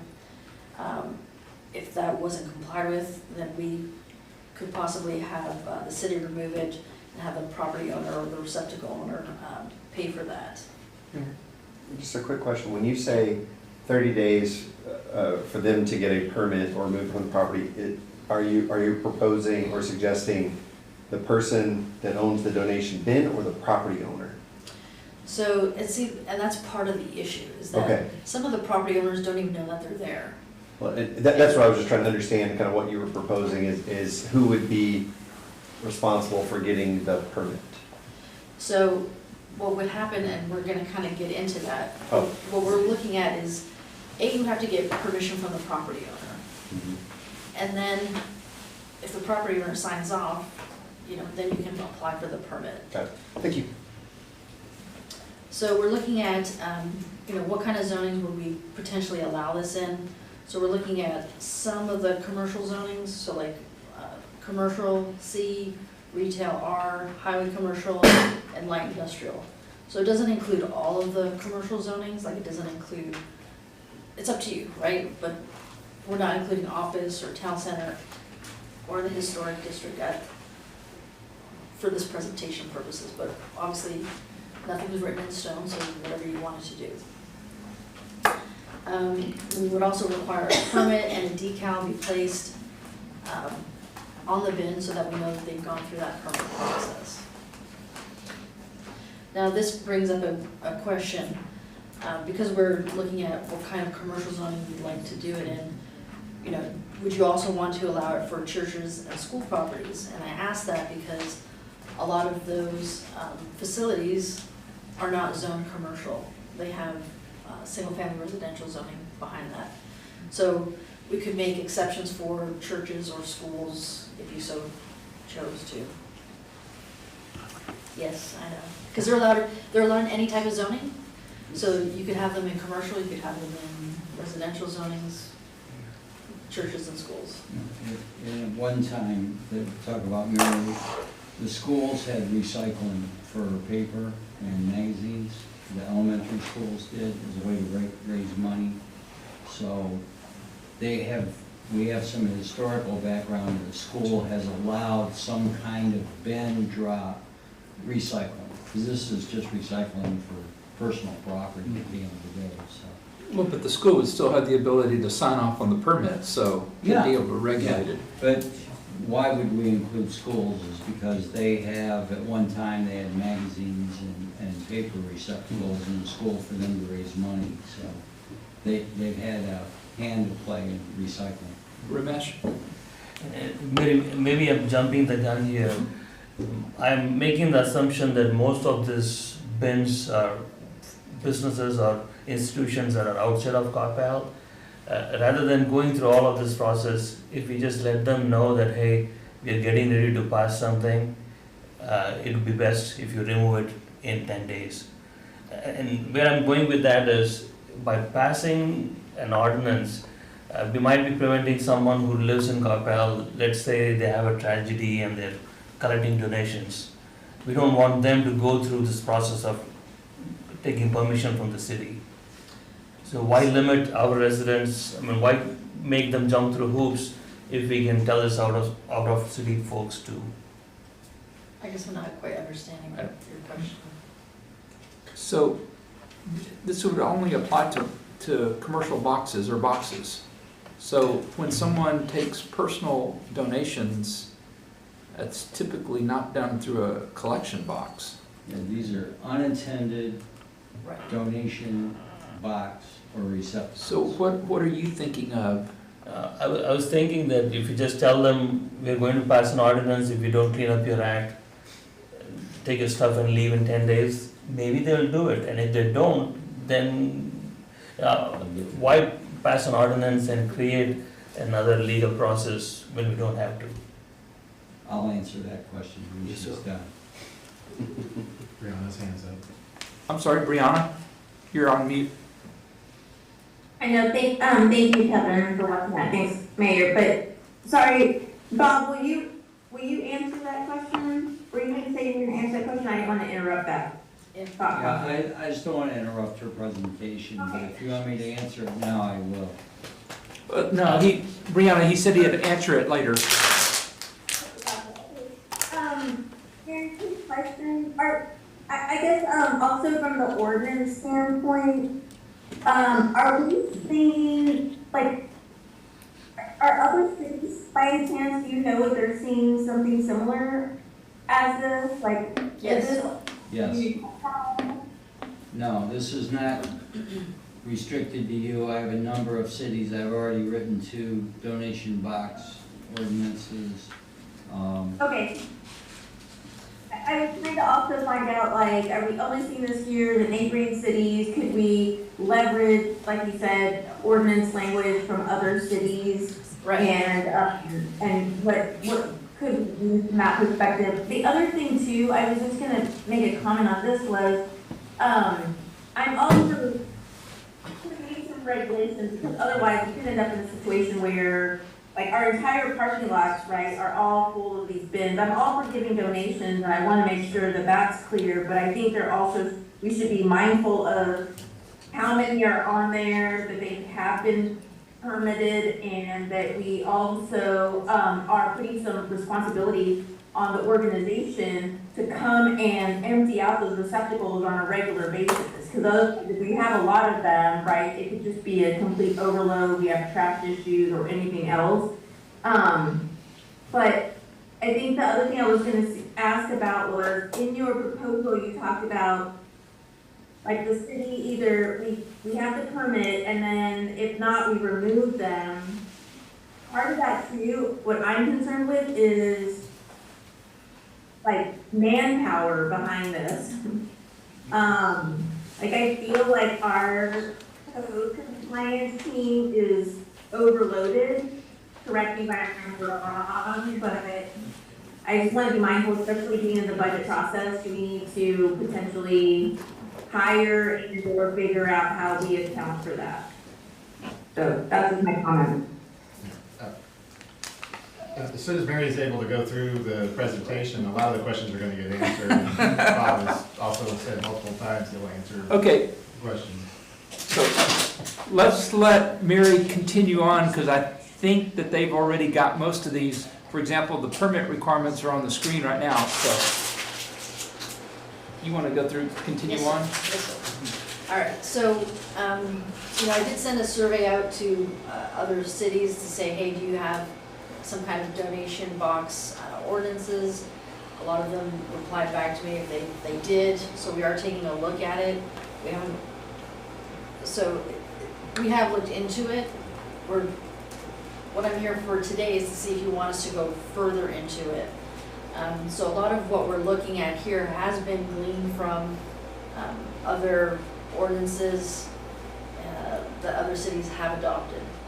So some of the permit requirements that we're looking at, the permit holder must be a nonprofit corporation registered in Texas, that we have the contact info for the operator of the box. that we have an address for the official notices to be sent to. We have written authorization from the landowner of the receptacle to be there. That we have an agreement for weekly pickup of donated materials. You know, that, no more than one or however many we want, donation receptacles per lot or development. So like we were looking at the Woodside Village, that's really one development. We could limit that to one bin instead of the 10 that are on there right now. Or if you wanted to say per lot, then you'd only have, 5. But a lot of the ordinances that we looked at, they limited to like one bin. Maximum size of 50 square feet, that all the donations need to fit inside the receptacle, that the permit holder information be clearly visible to the public, and that the receptacle be constructed of metal or weather-resistant materials.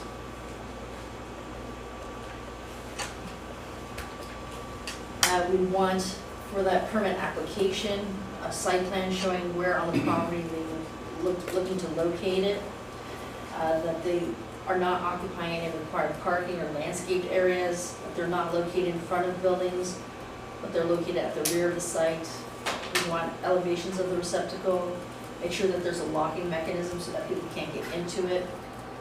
Information on both the owner of the box and the recipients and beneficiaries. Written consent of the property owner to place the bin there, and a detailed maintenance and collection schedule. So in terms of maintenance and upkeep, I guess one of the questions is, do we want to require the screening of these bins? Just like we do for dumpsters, we require a screening around it.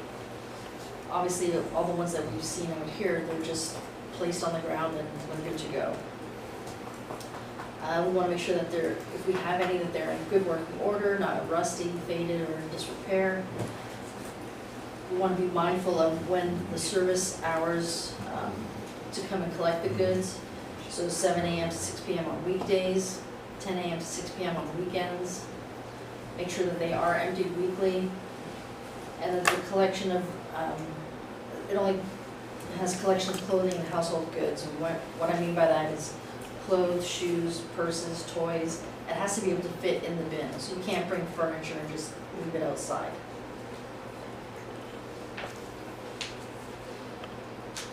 So with that, we are looking for some kind of direction. If you would like to move forward with some type of ordinance, we're looking towards coming back with an ordinance and looking at doing some more research for what other cities are doing, and obviously with your guidance of how many, if you want that, how many bins do you want, etc. That's the end of my presentation, but Bob is going to answer your some of your questions. Legal questions. Legal questions. Mayor and council, there's been a couple of questions on why we have to even allow these things and what can the property owner do. It is true that all these donation bins have been placed on private property, but they're in public areas. And our wonderful court, the judges, have, in I guess 2014 was the first case, and it was the city of St. John's, which I'm personally familiar with since it's a suburb of where I grew up. And they passed a ban on donation boxes, and they challenged that ban and it was primarily for nonprofit and church-related activities. And in that case, the receptacle company made the argument to actually it was a federal case, to the Sixth Circuit Court of Appeals in Cincinnati, and said, this is a First Amendment issue. Our donation boxes speak to our mission of helping people that are less fortunate than us, and now it became a First Amendment issue, and they got the court to agree with it. And now there is a litany of U.S. Circuit Court of Appeals opinions that have adopted that the donation box is taught. So they're treated much as people that would solicit for a charitable purpose in a public place, and therefore That's why they're allowed. I don't know that I agree with that, but that appears on a number of circuits. There is a case now that has been, there's a writ of certiorari that has been submitted to the Supreme Court of the United States to talk about this First Amendment issue. The Ninth Circuit, which is probably has a reputation as being the craziest circuit in the U.S. Circuit Court of Appeals system, has adopted this. In that case, that's the one that's pending for the writ of certiorari is from California and the city of Oakland. They upheld, the Ninth Circuit actually upheld the regulations. And so many of the things that we're talking about here have been approved and have come through that court system and have been checked off as appropriate regulations. The distance requirement. One of the arguments they're making in the California case is the fee was too high. So we got to be careful about how much we can charge. The distance requirement is being attacked in the Oakland case. In Oakland, they had to be at least 1,000 feet apart. There's some things that we can do that may be at risk, and I jokingly mentioned to Mike that we could have a donation farm, that they have to be placed in a particular area of town and have them over there instead of scattered all over town, as long as everyone's given an opportunity, maybe in a more non-visual commercial or industrial area. So there's a lot of things that we are going to try to do, but there has been a proliferation. I have written 2 ordinances. They've yet to be challenged and everyone's complied. You know, another thing we did is you can't paint them bright pink and fuchsia and lime green and that kind of thing, so they become eyesore from that standpoint. I'm happy to answer any question. So now the donation box is a First Amendment issue. They get treated like people that are out soliciting or promoting an masonry or a charitable event, like they were on the sidewalk. And you can disagree with that, and I do, but I don't see how a box can talk, but apparently the court said it can. Right. Jim?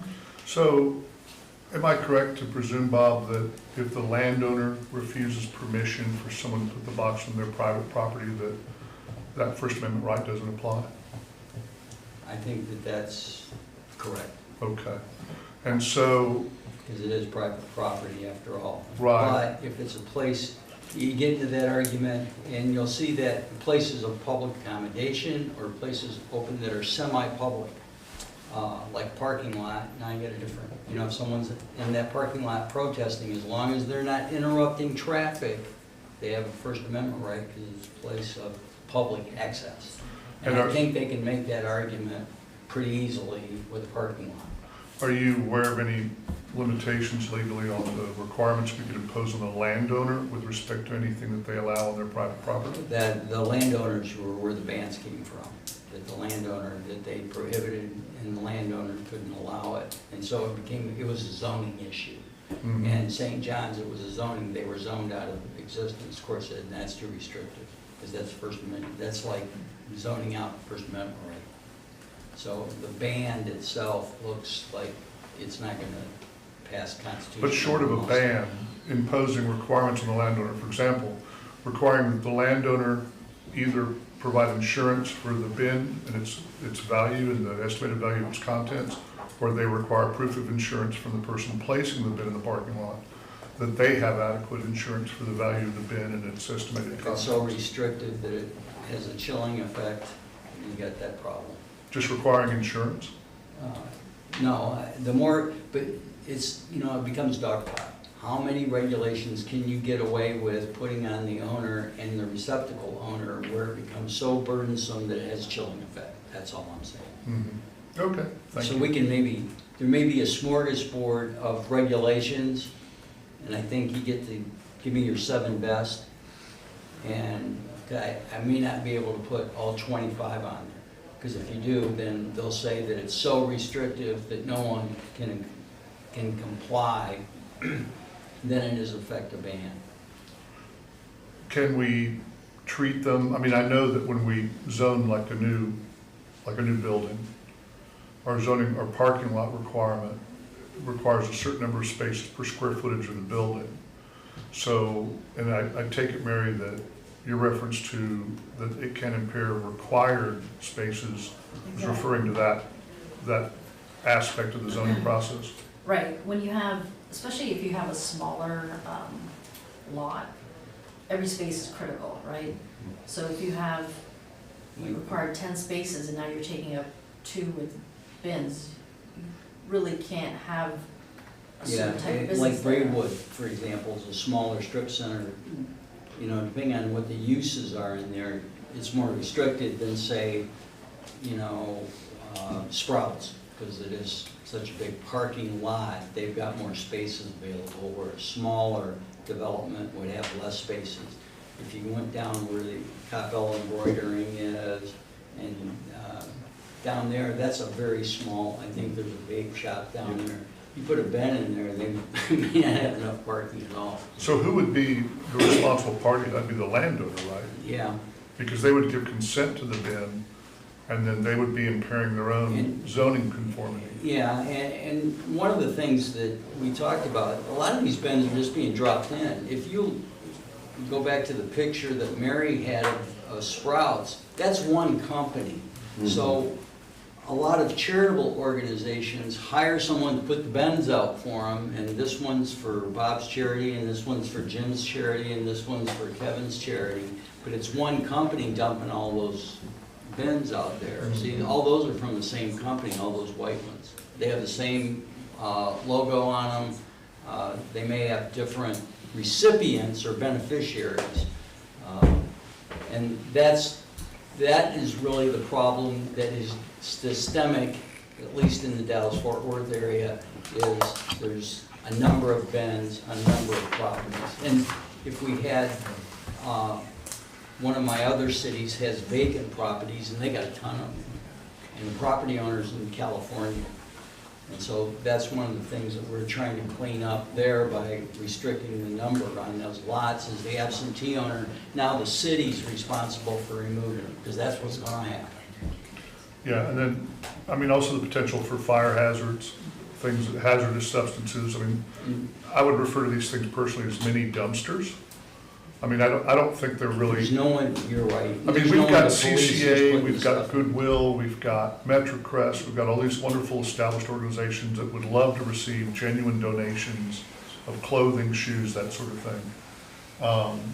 And so I presume that, you know, these things are more likely at least to be the recipient of something that would be a fire hazard, a hazardous substance, something that we wouldn't want. If I wanted to get rid of my whiskey bottle, I'd just stick it in there instead of go home with it. Well, or an old battery, or, you know, anything that we were talking about with respect to like hazardous waste that gets picked up here in town, so. So we're coming up on the bottom of the hour, and Kevin's got a question. Just had 2 quick questions. The first one, Mary, you referenced some sort of like screening or containment area similar to the dumpsters that we require. Is that what you were talking about, like? Right, exactly. All right. So, and that's a question, right? Because some cities require it, some cities don't. It's just something to consider, that if we move in that direction, would you want it to be screened? Okay, 'cause I imagine that would be very cost prohibitive to, you know, build a structure around to screen it. So just, I want to make sure I understood what that point was.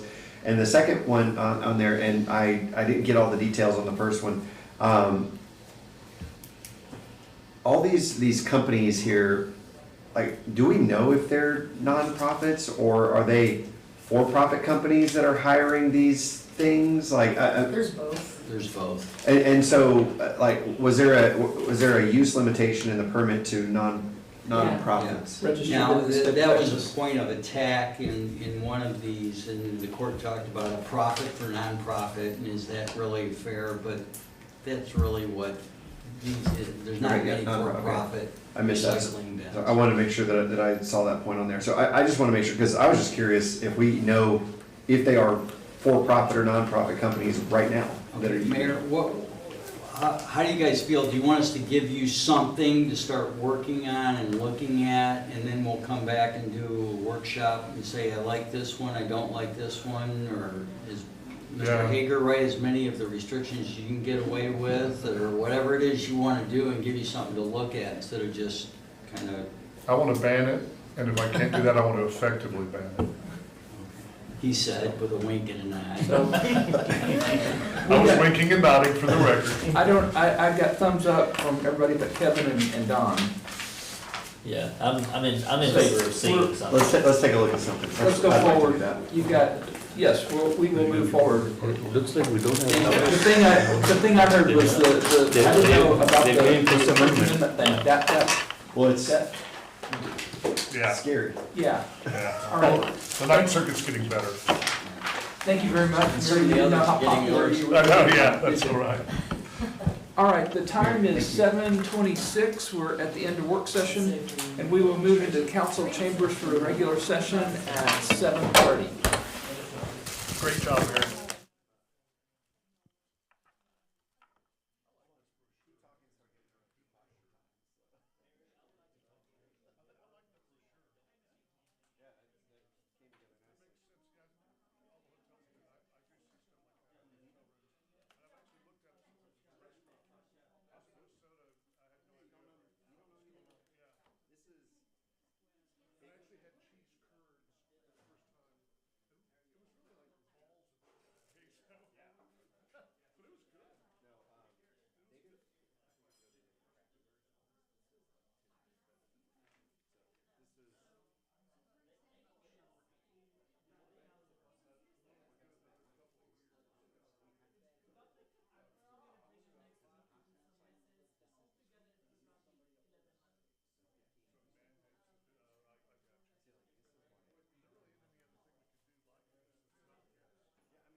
Make sure your mic's on when you say that.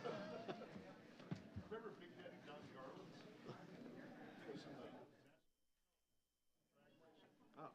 Good afternoon, everybody. The time is 7:31 p.m. We're here for the Coppell regular session of the Coppell City Council. We do have a quorum, so we're going to move forward. Just as a reminder, any persons wishing to speak during our citizens' appearance or the work sessions must sign the appropriate register located outside the council chambers and list your residence address. Just as a note, and I must apologize to Councilmember Matthew, who I slided last time, we do have one of our council members operating remotely, Councilmember Brianna Hinojosa Smith. So she's up on the screen, and hopefully we will not ignore her when she waves at us. So thank you very much. And Bijou, I'm sorry I forgot to make that announcement when you were remote too. So tonight we have Wadud Hussein, with our Interfaith Allies Association to give our invocation, and then we'll follow that up with the Pledge of Allegiance. So please rise.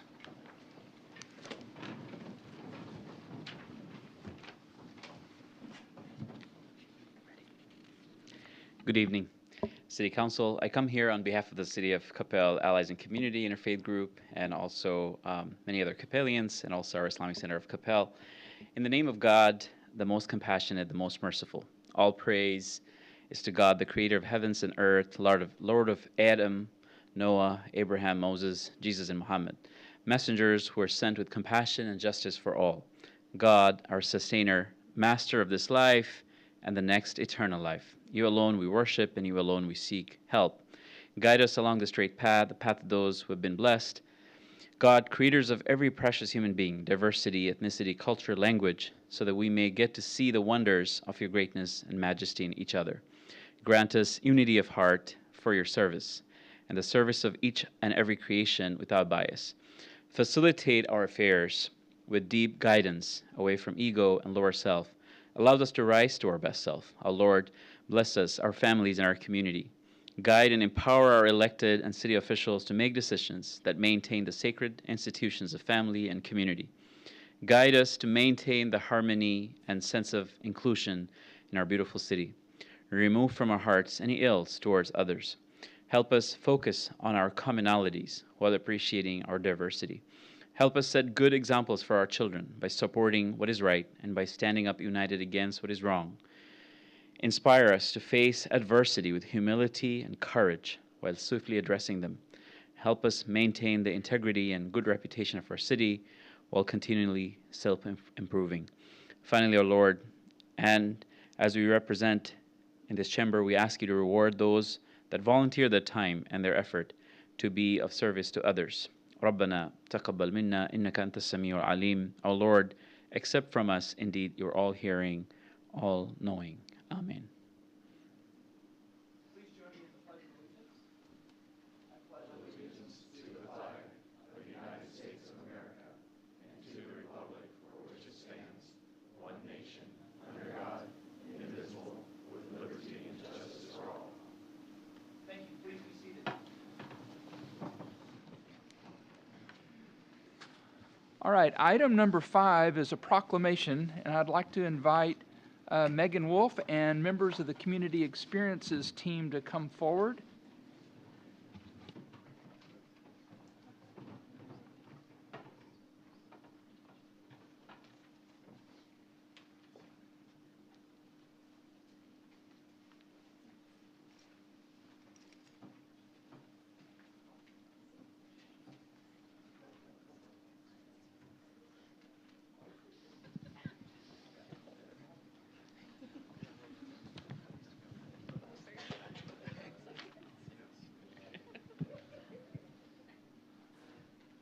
Well, thank you, everybody, for coming down. I wasn't sure how many we were going to get to come forward. So, hear this. Whereas parks and recreation programs are an integral part of communities throughout this country, including Coppell, and whereas our parks and recreation amenities are vitally important to establishing and maintaining the quality of life in our communities, ensuring the health of all of our citizens, and contributing to the economic and environmental well-being of a community and region, And whereas parks and recreation programs increase a community's economic prosperity through increased property values, expansion of the local tax base, the attraction and retention of businesses, and crime reduction. And whereas parks and recreation areas are fundamental to the environmental well-being of our community, and whereas our parks and natural recreation areas ensure the ecological beauty of our community and provide a place for children and adults to connect with nature and recreate outdoors. And whereas the U.S. House of Representatives has designated July as Park and Recreation Month, and now therefore I, Wes Mays, Mayor of the City of Coppell, do proclaim the month of July as Park and Recreation Month in the City of Coppell, and I encourage all citizens to celebrate by getting involved in outdoor activities, connecting with nature, visiting one of Coppell's many parks or recreational facilities, and creating memories with family and friends. In witness thereof, I've set my hand and caused the seal of Coppell to be affixed this 9th day of July, 2024. So thank you very much. I believe Councilmember Walker had something he wanted to say. Yeah, I just really want to thank all of you for such a wonderful effort you make every year. You know, our Community Experiences group is really, I think, a huge part of kind of the heart and soul of our community, because y'all just provide so many wonderful experiences. I mean, everything from the summer classes and, you know, our park system, you know, the different events that we have. They're just always just so well done and so fun, and provide such a wonderful vehicle for our families to enhance the quality of their lives. And I just, you know, really want to appreciate y'all and thank you very much for that. Councilmember Prem Kumar. Thank you, Mayor. The Parks and Rec team, you all do an amazing job. Way back in 2008, when I was thinking about moving to Coppell, the schools was the bait, but you all reeled it in. As soon as I saw the parks, I believe Parks and Rec is the one amenity that my family and I use the most. And the Independence Day celebrations, you all did an amazing job. Thank you. Thank you. Councilmember Brianna Hinojosa-Smith. Thank you, Mayor. I just want to say thank you, and I don't even feel like that's enough, but to each and every one of you, you guys go above and beyond every single time. You do a phenomenal job. You do it with a smile on your face. You can see the passion in what you do in the way that each and every one of our events is executed. And you know, we're on the receiving end of citizens saying wow and thank you, but you guys are the ones that are at the core of making everything happen and every detail executed phenomenally. So so thank you truly for all that you do for our community, and thank you for your time, your effort, and your commitment. We truly appreciate it. Thank you. Councilmember Carroll. Thank you, Mayor.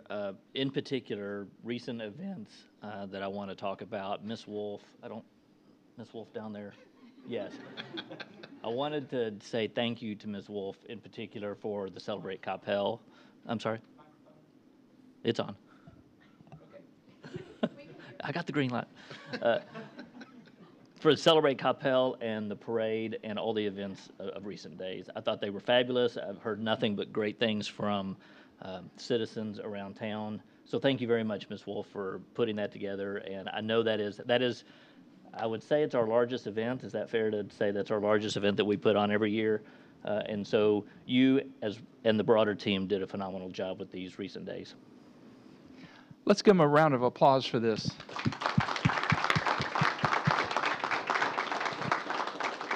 So Megan, maybe you can bring us up to date a little bit. You guys have had, I know it was an entire city of event, but you guys were kind of at the center of Party in the Park and our 4th of July Independence Day parade. So maybe you can kind of give us a little update on, the big question was how many drones were there? And I'd kind of like to know how many people showed up. So thank you very much. Yeah, thank you so much for that question. So the drones, we had 200 drones. So that was, if you did attend the holiday parade and tree lighting, that one was 100 drones. So we stepped it up a little bit for Celebrate. And then we estimated during peak time, and this was, of course, during the drone show and the concert and the fireworks, about 15,000 people. Yes. Well, thank you so much, Mayor and Council, and thank you for all of the really kind words and the support. We so look forward to this month with just all of the summertime activities we have throughout the department, as well as for Parks and Recreation Month. I'm not sure if you have had a chance to take a look at our social media, or maybe you've already voted a little bit, but we are going to be having a, it's called Sweets 16 bracket, where the community can vote for their favorite ice cream treats. And then the overall winner will be passed out on Thursday, July 25th, as kind of just a celebration for Parks and Recreation Month and everything. And it's ice cream, and who doesn't love ice cream in the summer? So just keep an eye out on the Coppell Community Experiences social media page for a time and location for that, as well as just keeping up with our summertime activities. Thank you very much, and here is your proclamation. So thank you very much. Oh, congratulations. Thank you very much.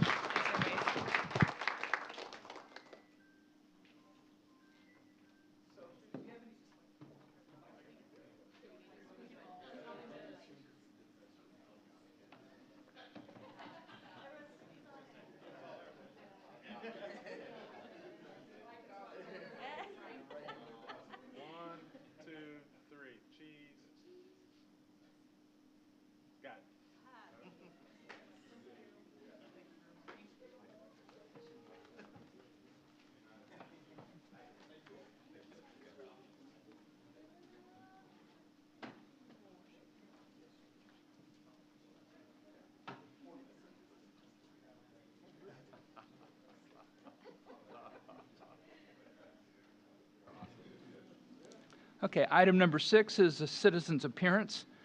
Persons wishing to speak must sign the register and list your address. Presentations by individuals shall be limited to 2 minutes each. An individual speaker's time may be extended for an additional 2 minutes with the approval of the majority of the council members present. Persons signed up to speak will be called in the order they signed up. No personal attacks by any speakers shall be made against any member of the council, the mayor, individual group, or corporation. There will be no comments or deliberation from the City Council due to the Texas Open Meetings Records Act. Once the timer sounds at 2 minutes, the City Secretary or Mayor will cut in and make the request to the City Council if they would like to extend the speaker's time. We did have one person signed up to speak tonight, and that's Mr. Thomas Burrows. Mr. Burrows?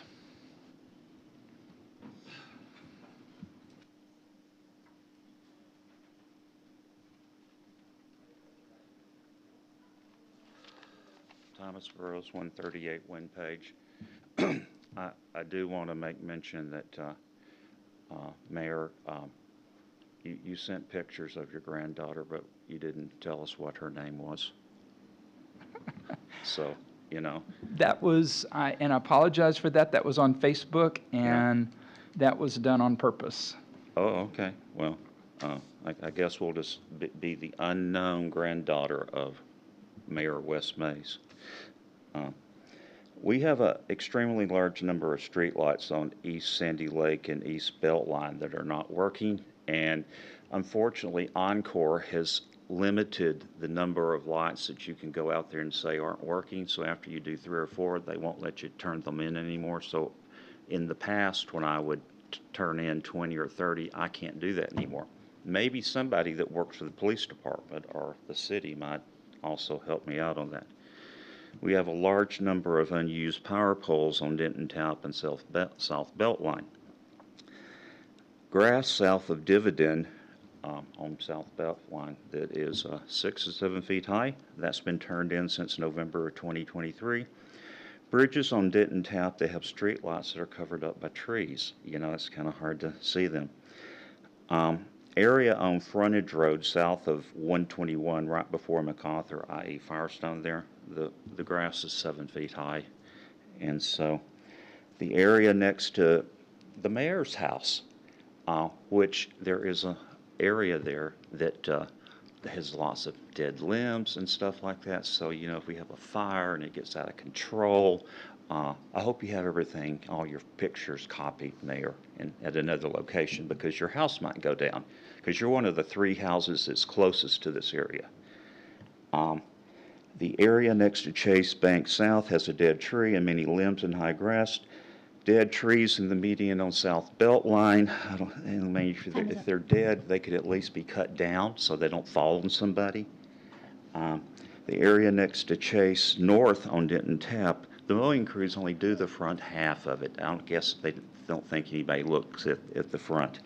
Mr. Burrows, your 2 minutes are up. Is there any desire to extend? Ramesh? Mr. Burrows, I'm sorry, your time is up. Thank you very much for your comments tonight.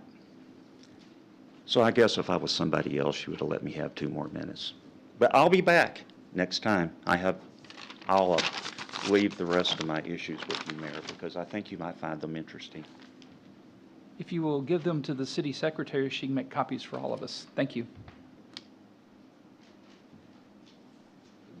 It's interesting when people don't want to listen to the government, to the citizens. Item number 7 is our consent agenda. Consent agenda items are routine in nature and are generally enacted in a single motion. They have been subject to previous council actions or reviews, and any item may be pulled from the agenda by a member of the council and considered separately. We will be considering item 7C separately. Councilors, are there any questions on any of the consent agenda items?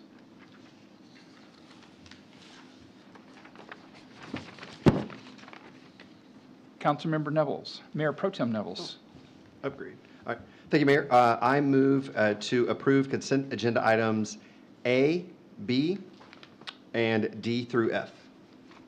Thank you. Do I have a second from Councilmember Walker? All in favor? Walker, Hinojosa Smith, Carol Nevels, Prem Kumar, Matthew in favor, none opposed, the motion carries. Okay, item C is consider approval of an ordinance of the City of Coppell amending Chapter 3, Section 3-1-12 of the Code of Ordinances by amending the daily water conservation and drought contingency plan and authorizing the mayor to sign. Mr. Garza. Good evening, Mayor, Council. Yes, this year, every 5 years, we're required to update the water conservation and drought contingency plan, and so that's what's before you tonight, so I'd be happy to answer any questions related to that. Councilmember Walker. Thank you, and thank you, Mr. Garza. So my concern that, first I wanted to ask, you've indicated during work session, are we adopting what is effectively in place at every other city within DWU? Dallas Water customers, yes, sir. Okay, and we're the last city? Not the last, there's a couple others that are not 2-day watering. I don't know which ones off the top of my head, but No, there are a couple enough. of smaller cities too. Okay. And I know the 18 is 18.5 million daily limit on gallons. That's correct. That we keep bumping into. That's correct. I mean, as we grow, as we add, we have yet another neighborhood coming on, on Sandy Lake over there, and some new construction in every little pocket of land that people can find, which is wonderful on the one hand, but I mean, is there going to come a point where just normal usage would exceed that 18.5 million? I mean, just by virtue of the larger scale of development that we've experienced? Correct. We do have a projection that we are required to submit to Dallas Water every year. And as of right now, our max build out, we anticipate to be 25 MGD in 2040, I believe. And so what we're doing today is trying to begin practices that can reduce that amount, so maybe we don't have to get to the 25 MGD. And so we're starting to work on education about irrigating our yards and the areas that we can do to help limit that amount or minimize that amount that we would need to take. But at the rate we were going, 25 million gallons per day is what we anticipate within the next 15 years or so. Okay. I mean, any idea, and I don't mean to put you on the spot unfairly, but any idea of where along that spectrum between now and 2040 we would cross into 19 million MGD? So we anticipate 19 million by 2025. Yeah. So, I mean, it would be an incremental increase. It would be, yep. And so could you explain for all of us, please, the the financial ramifications and any other significant ramifications that you see once we get above the 18.5 million gallons per day? So there is a financial impact. We pay a demand charge. That's what the 18.5 plus a volume rate charge. And so if we take the bump, which is a million gallons to 19.5, it's about a $350,000 a year increase total, just for the demand charge plus the volume rate charge. The other thing that does is as we add demand to our system, it increases our processes, it increases the strain on our system, and so more pumping, more mechanics that go into the system, providing the water across town, and so it's just a matter of how we maintain and operate our system in order to keep up with the demand of using more water pumping through the pumps and the water towers and the ground storage tanks, and so there's an infrastructure cost that is tough to say how much that is, but there is a maintenance for that. Sure. Although, just so that everyone understands, I mean, our maximum capacity is in excess of 42 million gallons a day, the way the current system is built and constructed. The current system can handle considerable amount more. It's just a matter of how much are we willing to pay for and how much we take. Okay. Thank you, Mr. Garza. So, I guess, now that we've gotten all that information on the table, which I greatly appreciate, I guess my biggest concern is just the severity of at least one aspect of these proposed watering restrictions. And that's largely with respect to stage one, which would be year-round, going to the mandatory 2 days a week only from May 1 to September 30, which is a rather lengthy period of time, would effectively put us into mandatory stage two automatically for almost half the year. For the summertime. And could we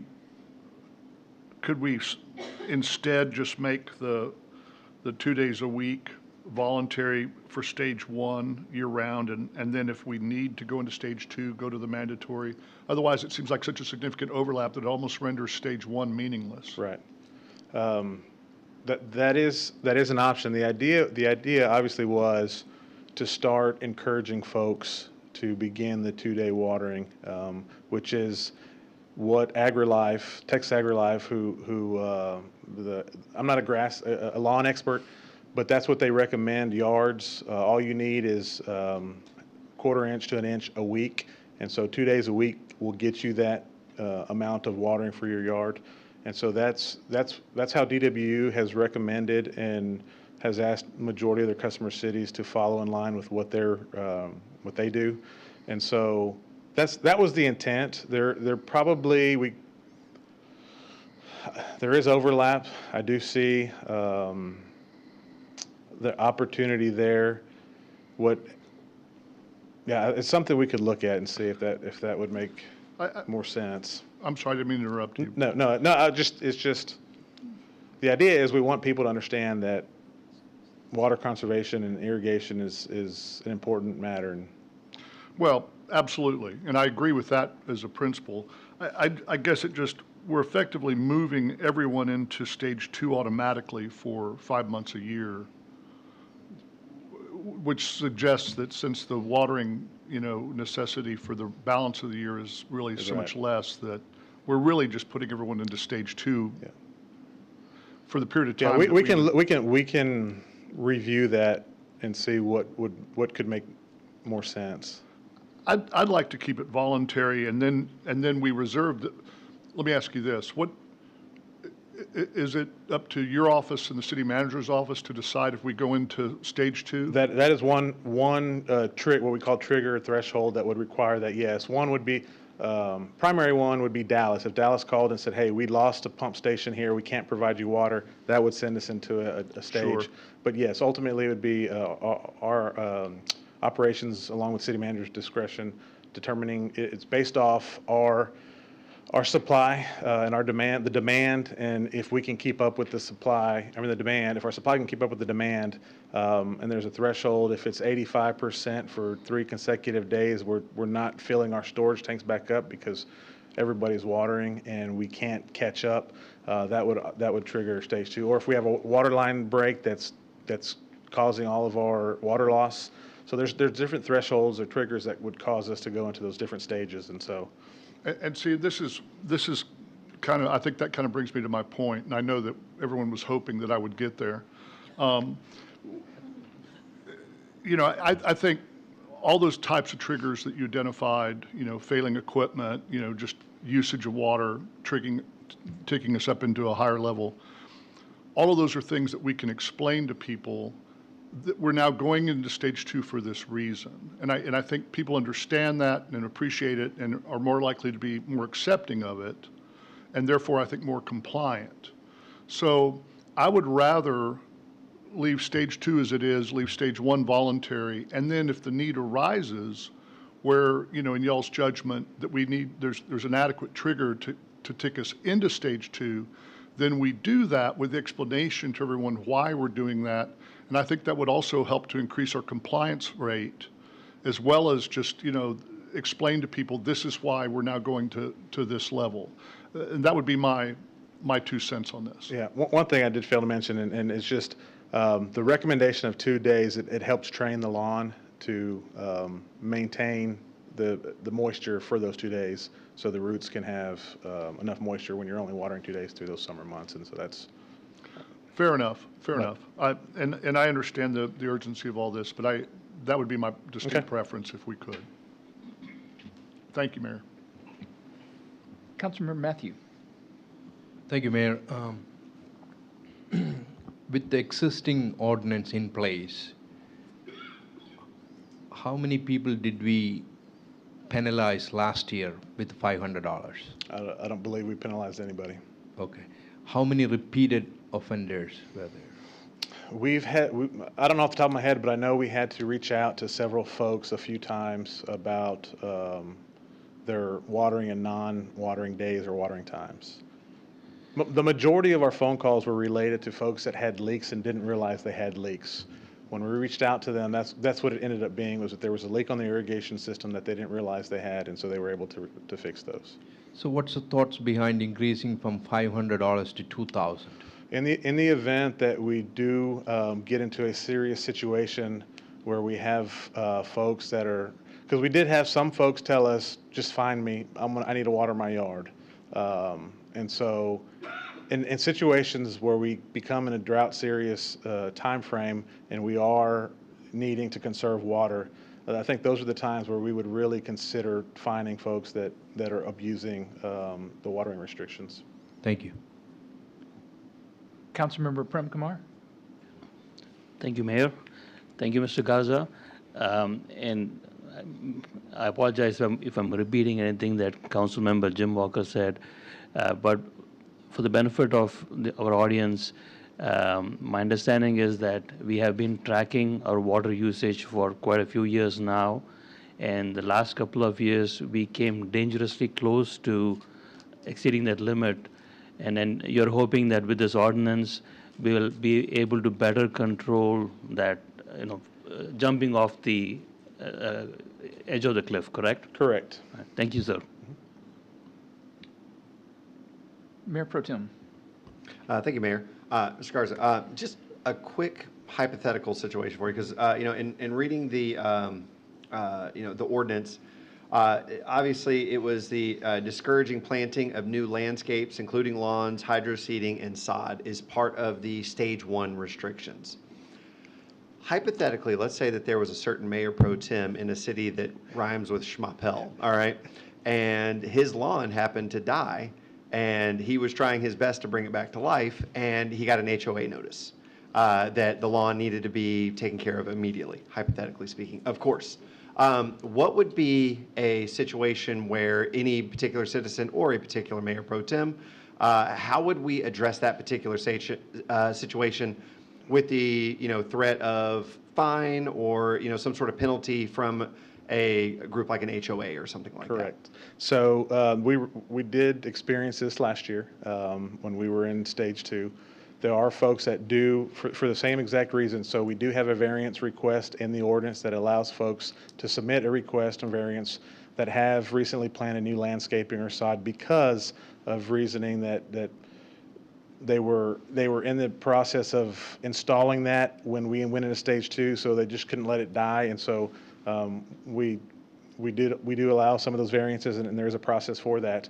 Over the course of the year, we will educate and highly encourage folks to do landscaping in the proper timeframes and not in the summer times. But we know that there are cases where it's not doable, so we do have a variance in their request. Excellent. I appreciate that. And I think that's important for people to understand is that if they do feel like their backs are up against the wall because, they feel restricted from the ordinance, but also feeling pressure, that there is an avenue to be able to explore and remedy the situation. Correct. So thank you very much for that explanation. Hypothetically, of course. Councilmember Carroll. Thank you, Mayor. I appreciate your comments, Councilor Walker, on some of the situations. I think where I've finally sort of come down on this is I'm in agreement with moving toward this stage, and I think the real telling metric is, and I'm not going to get the numbers completely right, but our low peak for the year is roughly 7 million. It's less than that. It's probably about 5 or 6. 5 or 6 million a day, whereas our high peak is approaching if it would be over 18 and a half if we did not manage it a certain way. Correct. And so we're talking about an 11 and $12 million variance between our low and our high. And with our, in general, I am in favor of people being able to do what they have, but we are in a large regional area that is going to continue to have more and more water concerns as this area grows. And anything we can do from an education standpoint, and not necessarily looking to be punitive or code enforcement, going down that route, as much as educating people of how we can minimize that gap between the high and the low, I think I'm in favor of. And so I am in favor of moving toward the step that has been outlawed. And I actually like, because I believe we went from 5 stages to 4 stages. Right. So theoretically streamlining sort of how, understanding where we are on the different phases. So more than anything, like I said, that metric of how few gallons we use in the winter compared to what we use in the summer between our irrigation and pools are probably the other big one, which the pools don't even necessarily get addressed with anything here. It's just irrigation. That's just really, there probably is some cushion there that we can all address. And so I would be in favor of moving toward this. Thank you very much. Any other comments or questions? Seeing none, I will accept a motion. Councilmember Carroll. Well, I move to approve consent agenda item C. Thank you. Seconded by Mayor Pro Tem Nevels. All in favor? Hinojosa Smith, Carroll, Nevels, Prem Kumar, Matthew in favor. Opposed? Walker. The motion carries. Thank you very much.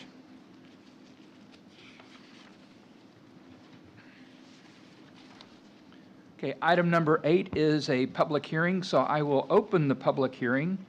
And this is to receive public comment concerning the City of Coppell's guidelines, criteria, and procedures for tax abatement agreements effective 2024 through 2026, and to consider a resolution adopting the guidelines, criteria, and procedure for tax abatement agreements and authorizing the mayor to sign. Ms. Hurley. Good evening, Mayor and Council. Thank you for allowing me to come here tonight to discuss our tax abatement policy. This item is routine. This item is routine in nature, but it is a requirement of Chapter 312 of the Tax Code. Chapter 312 of the Tax Code does contain the statutes that govern tax abatements in the state of Texas. And so each taxing unit that wants to provide tax abatements must adopt a resolution that indicates the intent to participate in tax abatement agreements. The City of Coppell passed that a resolution back in 1993. But that same taxing unit must also adopt tax abatement guidelines and criteria by which tax abatement request will be evaluated. So the guidelines and criteria can be general to provide flexibility, or they can be specific. It's really each municipality's preference. And so these guidelines and criteria are effective for 2 years and must be amended and or readopted every 2 years. Before the guidelines and criteria can be adopted, a public hearing must be held to allow any kind of public comment. And so tonight, this is meeting that requirement. We're holding the public hearing, and then there's a resolution before you to adopt the guidelines and criteria for Coppell. The current guidelines and criteria were most recently adopted by City Council in April of 2022, and so this is just our 2-year readoption. They were written in a manner that allowed flexibility for tax abatements for both new facilities as well as the expansion and modernization of existing facilities, and they also allow for new businesses occupying existing facilities. So this flexibility is really important for Coppell now because there's limited land left for new development. And so many of our future incentives will be offered to businesses that are occupying existing facilities already. The guidelines and criteria allow for each incentive request to be heard on a case-by-case basis, and the decision for an incentive is based on the project's fiscal impact, community impact, and employment impact to the city of Coppell. Holding this public hearing and adopting those guidelines and criteria does not obligate the city to offer any or approve any tax abatement agreements. This is just our ability to consider them in the future. Again, each tax abatement agreement will be brought forward to City Council for consideration and approval prior to any offers being made. And if City Council desires at any time in the future, you all can amend these guidelines. So with that, I'm happy to answer any questions that you all may have. Thank you very much. This is a public hearing, and before we get to questions, persons wishing to speak must sign the register and list their address outside the council chambers. Speakers are limited to 5 minutes per person. We did not have anybody sign up to speak, so council, do you have any questions for Ms. Hurley? Councilmember Matthew. Thank you, Mayor. Ms. Hurley, thank you for the presentation. In last 2 years, how many incentives that we have provided to the business? Tax abatements specifically, we've only offered 2 in the last 2 years. And what about the incentives?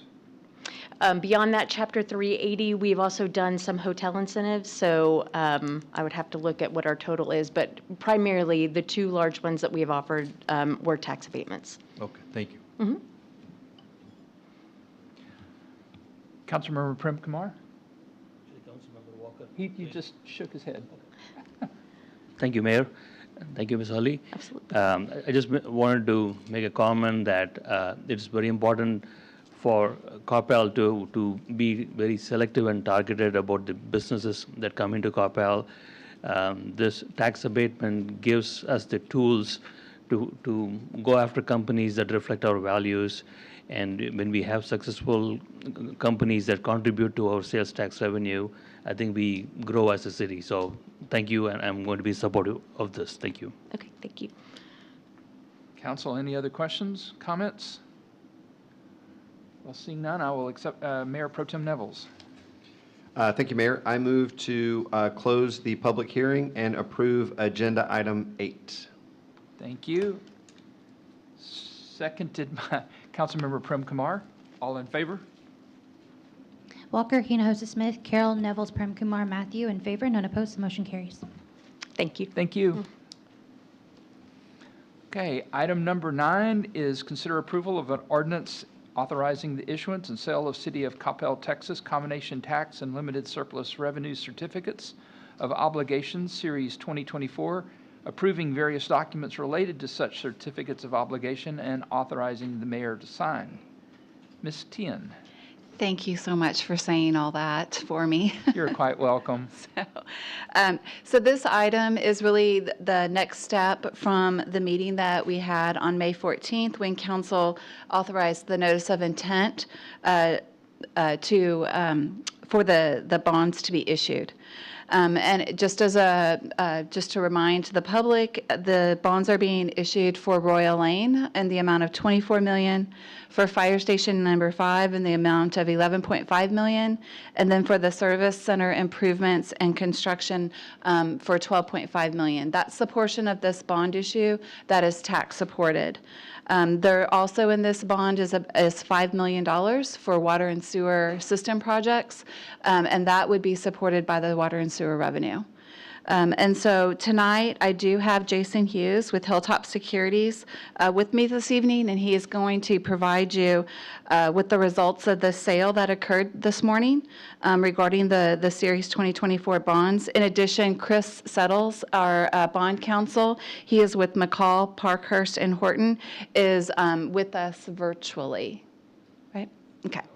Okay, so I'm going to turn this over to Mr. Hughes, and you should have this in front of your screens that he'll be referring to. Thank you, Mayor, council members. Good to be with you again tonight. And as Ms. Tian did say, you have in front of you a summary, so I'll go through that, and especially through the first couple of pages and kind of focus on that. To kind of jump ahead a little bit and hit the punchline, we had a great day in the market. So very happy with that, and I'll go through those results. So as she did say, this is simply the second portion of what you undertook starting on May 17th with that approval of the notice of intent. Within that notice of intent, we have to include a maximum not to exceed amount. And so $53,500,000 was the maximum that we could issue. Let me go to the credit ratings first. So anytime we sell in the open market, we go and get credit ratings. As you know, you do have AAA, which are the highest credit ratings you can have from both Moody's and S&P. Those date back to 2008 and 2013, respectively. Turning to the next page, the certificates sold through a competitive process. And so what that simply means is we put these out and we allowed any qualified investment bank to submit a bid, and then the bid that produced the lowest true interest cost or average rate, if you will, was the winning bidder. And so as you can see there, we had 6 bids, with Robert W. Baird and Company being the lowest at a 3.78%. So this was a 20-year term, 3.78% that is locked in for the life of those certificates of obligation. The final par amount that we're asking for your approval tonight, $49,390,000. Those certificates sold with a premium. That premium covers all the cost of issuance, and then the remainder of the premium gets us to the point where we're generating the full $53 million for the project. So just as Ms. Tian said, $53 million, $48 million for general fund related projects, $5 million for water and sewer projects, for $53 million total. That last bullet point there, as you can see there, these are callable after 10 years. And what that simply means is whenever we sold these to investors today, we retain the right to take those certificates away from them at a point in the future. And so whether you had excess dollars that you could use to outright pay off the COs early, or if you were going to refinance it much like you'd refinance your home mortgage, we again retain that right. So that is a right that rests solely with the city. Said another way, an investor cannot come to you and say, hey, I bought this maturity 20 years from now, I'd like to get paid today. They can't do that. So again, it's a one-way street in that regard. So I did say, again, 3.782% rounded, very happy with that. What that means, though, if you look back to the projections that I'd given Ms. Tian, and whenever we had posted the POS, it was at 3.94%. So we were about 16 basis points less. But what that translates into is just under $1.2 million less in debt service. So again, very happy with those results, and certainly no lack of bidders that were out there, or buyers that were out there bidding on City of Coppell's certificates of obligation. Assuming your approval tonight, we have closing scheduled for August 8th. And just as a reminder, what happens is if you approve it, all of the legal documents are sent down to the Attorney General's office of the state of Texas. His office reviews and approves all public debt sales in the state of Texas. So that's why we have roughly that 1 month lag. And that full $53 million will be delivered to the city.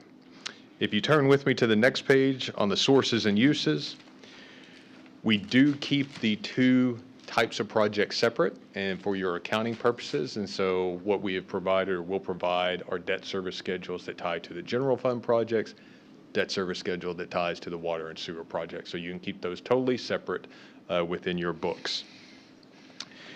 And then on that last page there, as you can see, the debt service, again, same thing where we have your cash flows for your general fund projects, cash flows for the water and sewer projects, and then the total there.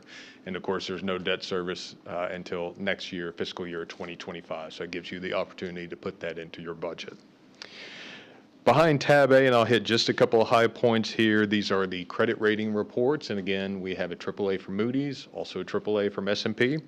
One of the things in particular I like about Moody's, if you look at that first page, is they go through credit strengths, but they also go through credit challenges. And so the challenge, the sole challenge that they brought up here, were sales tax collections could decline due to sales tax law changes.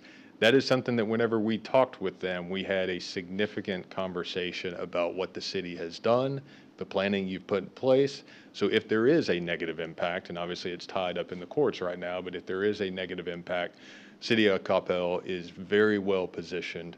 And quite frankly, both rating agencies like seeing that you have a plan. And you are in a position right now where you can institute that plan under what could be for other cities very challenging circumstances. One thing else that I would point to on that Moody's rating is down at the very bottom, factors that could lead to a downgrade. And again, your AAA, there's nowhere to go as far as going higher, but they talk about growth in long-term liabilities and fixed cost ratios. All that simply means debt, pension, OPEB. If you have other significant capital leases, you know, if you have $15,000 for copiers, those aren't significant. If you had something for, you know, $5 million, that would be. But they talk about if those go to 350% and 20% respectively. That 20% number, just to add some context to that, right now you're 8.9%. So it would have to more than double. So said another way, you're in very good, or a very good financial position through using their metrics.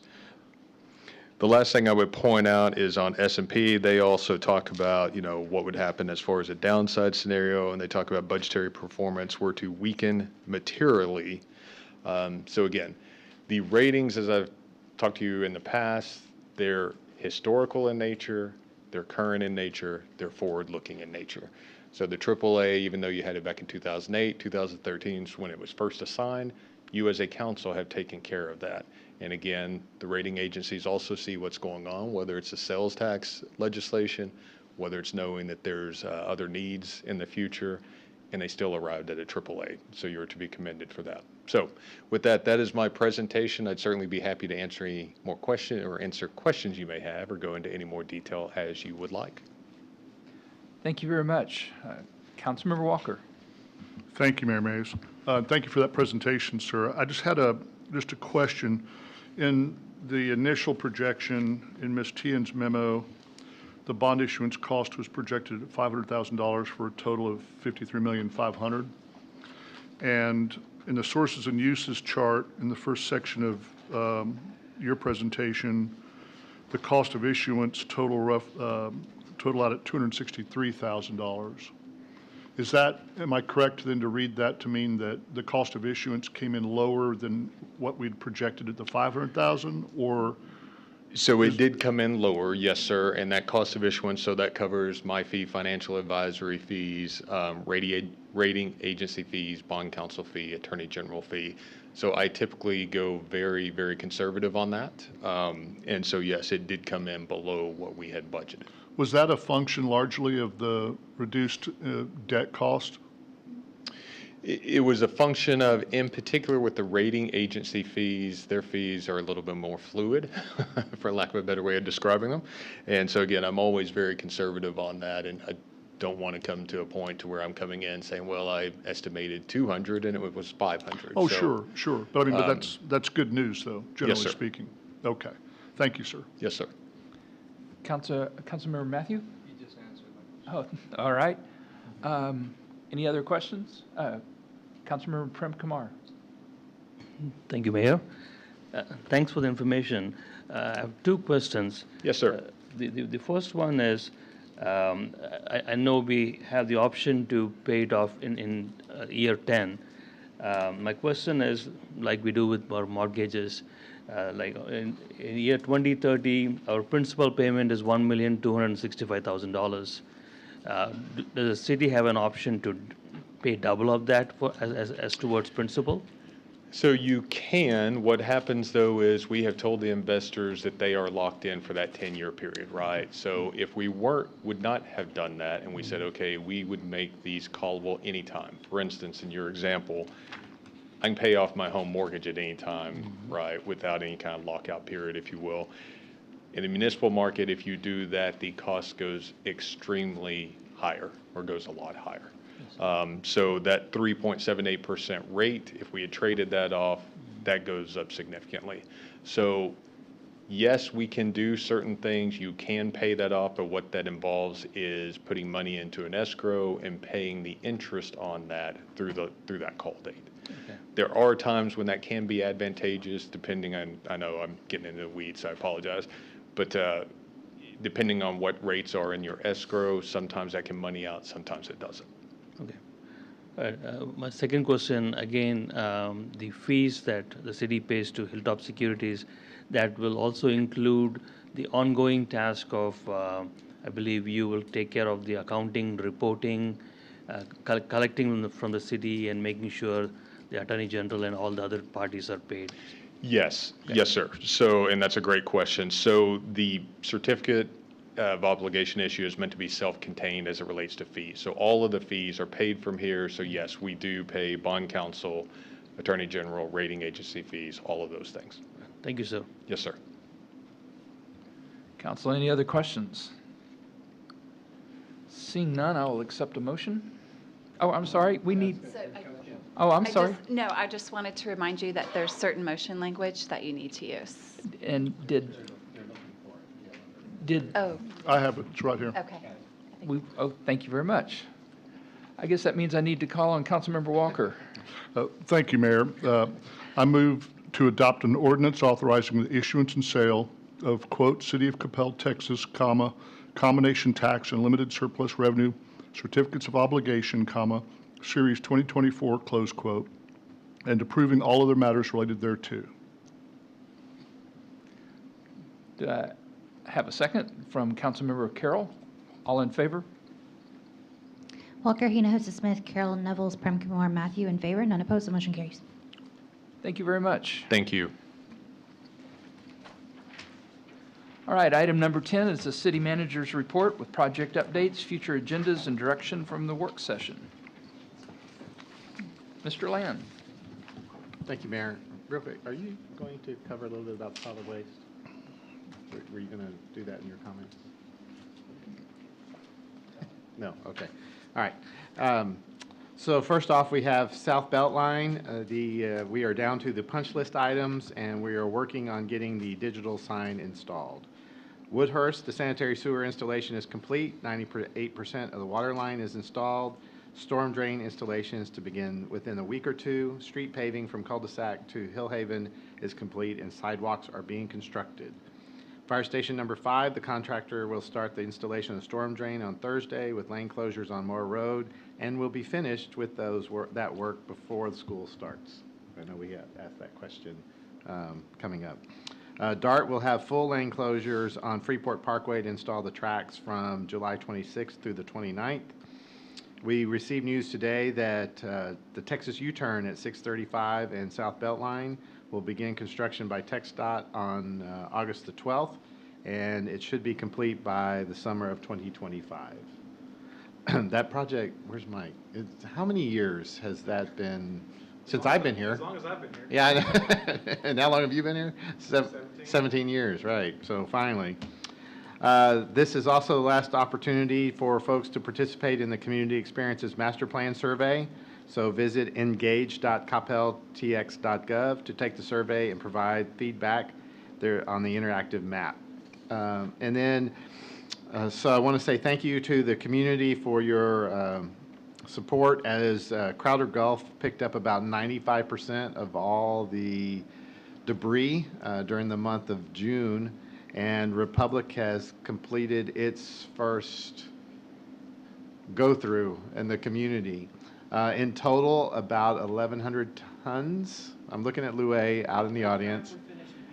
About 1,100 tons, so think about that, of debris was picked up during the course of that time period. There have been folks that have been in contact with Louie regarding some debris that still needs to be picked up, and so we're aware of that and are working on that as well. So my first thing, though, is I want to express to Louie and the rest of the team at Community Development, Louie specifically, though, yeoman's effort. Thank you. Personally following Crowder, personally going out and visiting with residents and talking to them about their particular situation. Just a awesome effort on your part, Lue, and I know you had support from the rest of your community development team. So thank you for that, and thank you to our residents for your patience. When you drive around the community, it looks a lot different now than it did about a month ago. But we know that there's still some few challenges left out there that Lue and his team are addressing. So thank you, Mayor. That's all I have. Thank you very much. Item number 11 is Mayor and Council reports on recent and upcoming events. I did want to recognize a young man that had reached out to us and asked to shadow the mayor for a day, and that's Harshva Vinoth Kumar. You can wave to everybody. There you go. He is a junior at Coppell High School and is planning to enter the professional world after college in some aspect of government relations or some TBD. So bless your heart and good luck. I did attend the U.S. Conference of Mayors about 3 weeks ago in Kansas City. It was a very interesting agenda. One of the topics that popped out that I was not expecting, and it's the kind of things that you look for, was they were talking about the risk of cybersecurity on municipalities. We have discussed this topic here and have addressed it, but there was a number of organizations nationally that were getting involved. It was just interesting to see how some cities had embraced the idea and some were still completely clueless. As in retrospect, we are in extremely good shape compared to most of our sister cities. A couple of the other items that came up, the fentanyl crisis, the opioid crisis is attracting national attention at a very high level, and the mayors of the very large cities are really suffering from an ongoing crisis. There's a new drug that is being used to enhance fentanyl, and as potent as fentanyl is, there is an accelerant that is taken over. And the bad thing about the fentanyl is there is an antidote for fentanyl, and it is in all of our ambulances. It's in all of our medical kits. It's not 100%, but very effective against fentanyl. Unfortunately, this accelerant prohibits the antidote from working. And so while we were seeing a decline in fentanyl-related deaths nationally, this accelerant is starting to pick that number up again. That is causing all of the EMT groups across the country great problems. The other item that we talked about before was homelessness, and we are in an admirable position of having very few homeless in our area. We do the annual count, but the large city mayors are really struggling with this. And we are concerned as Dallas approaches the homeless problem there that we may see some overflow, and we are continuing to talk with our neighboring cities about that. So we, as we already talked about, as Ms. Tien already talked about, we are beginning a series of budget workshops, and we are encouraging residents and our business owners to join us and participate in those. And if you can't attend, don't worry, because all the workshops are recorded and archived, so you can watch them anytime via the city's website. Our first one is on next Monday, July 15th. We will hear presentations from local nonprofit arts and service organizations that are seeking financial assistance from the city. We'll also hear from our staff and discuss the Water and Sewer Enterprise Fund and special revenue funds. Then the following Monday, July 22nd, we will hear from staff and discuss the city's general operating fund and debt service fund.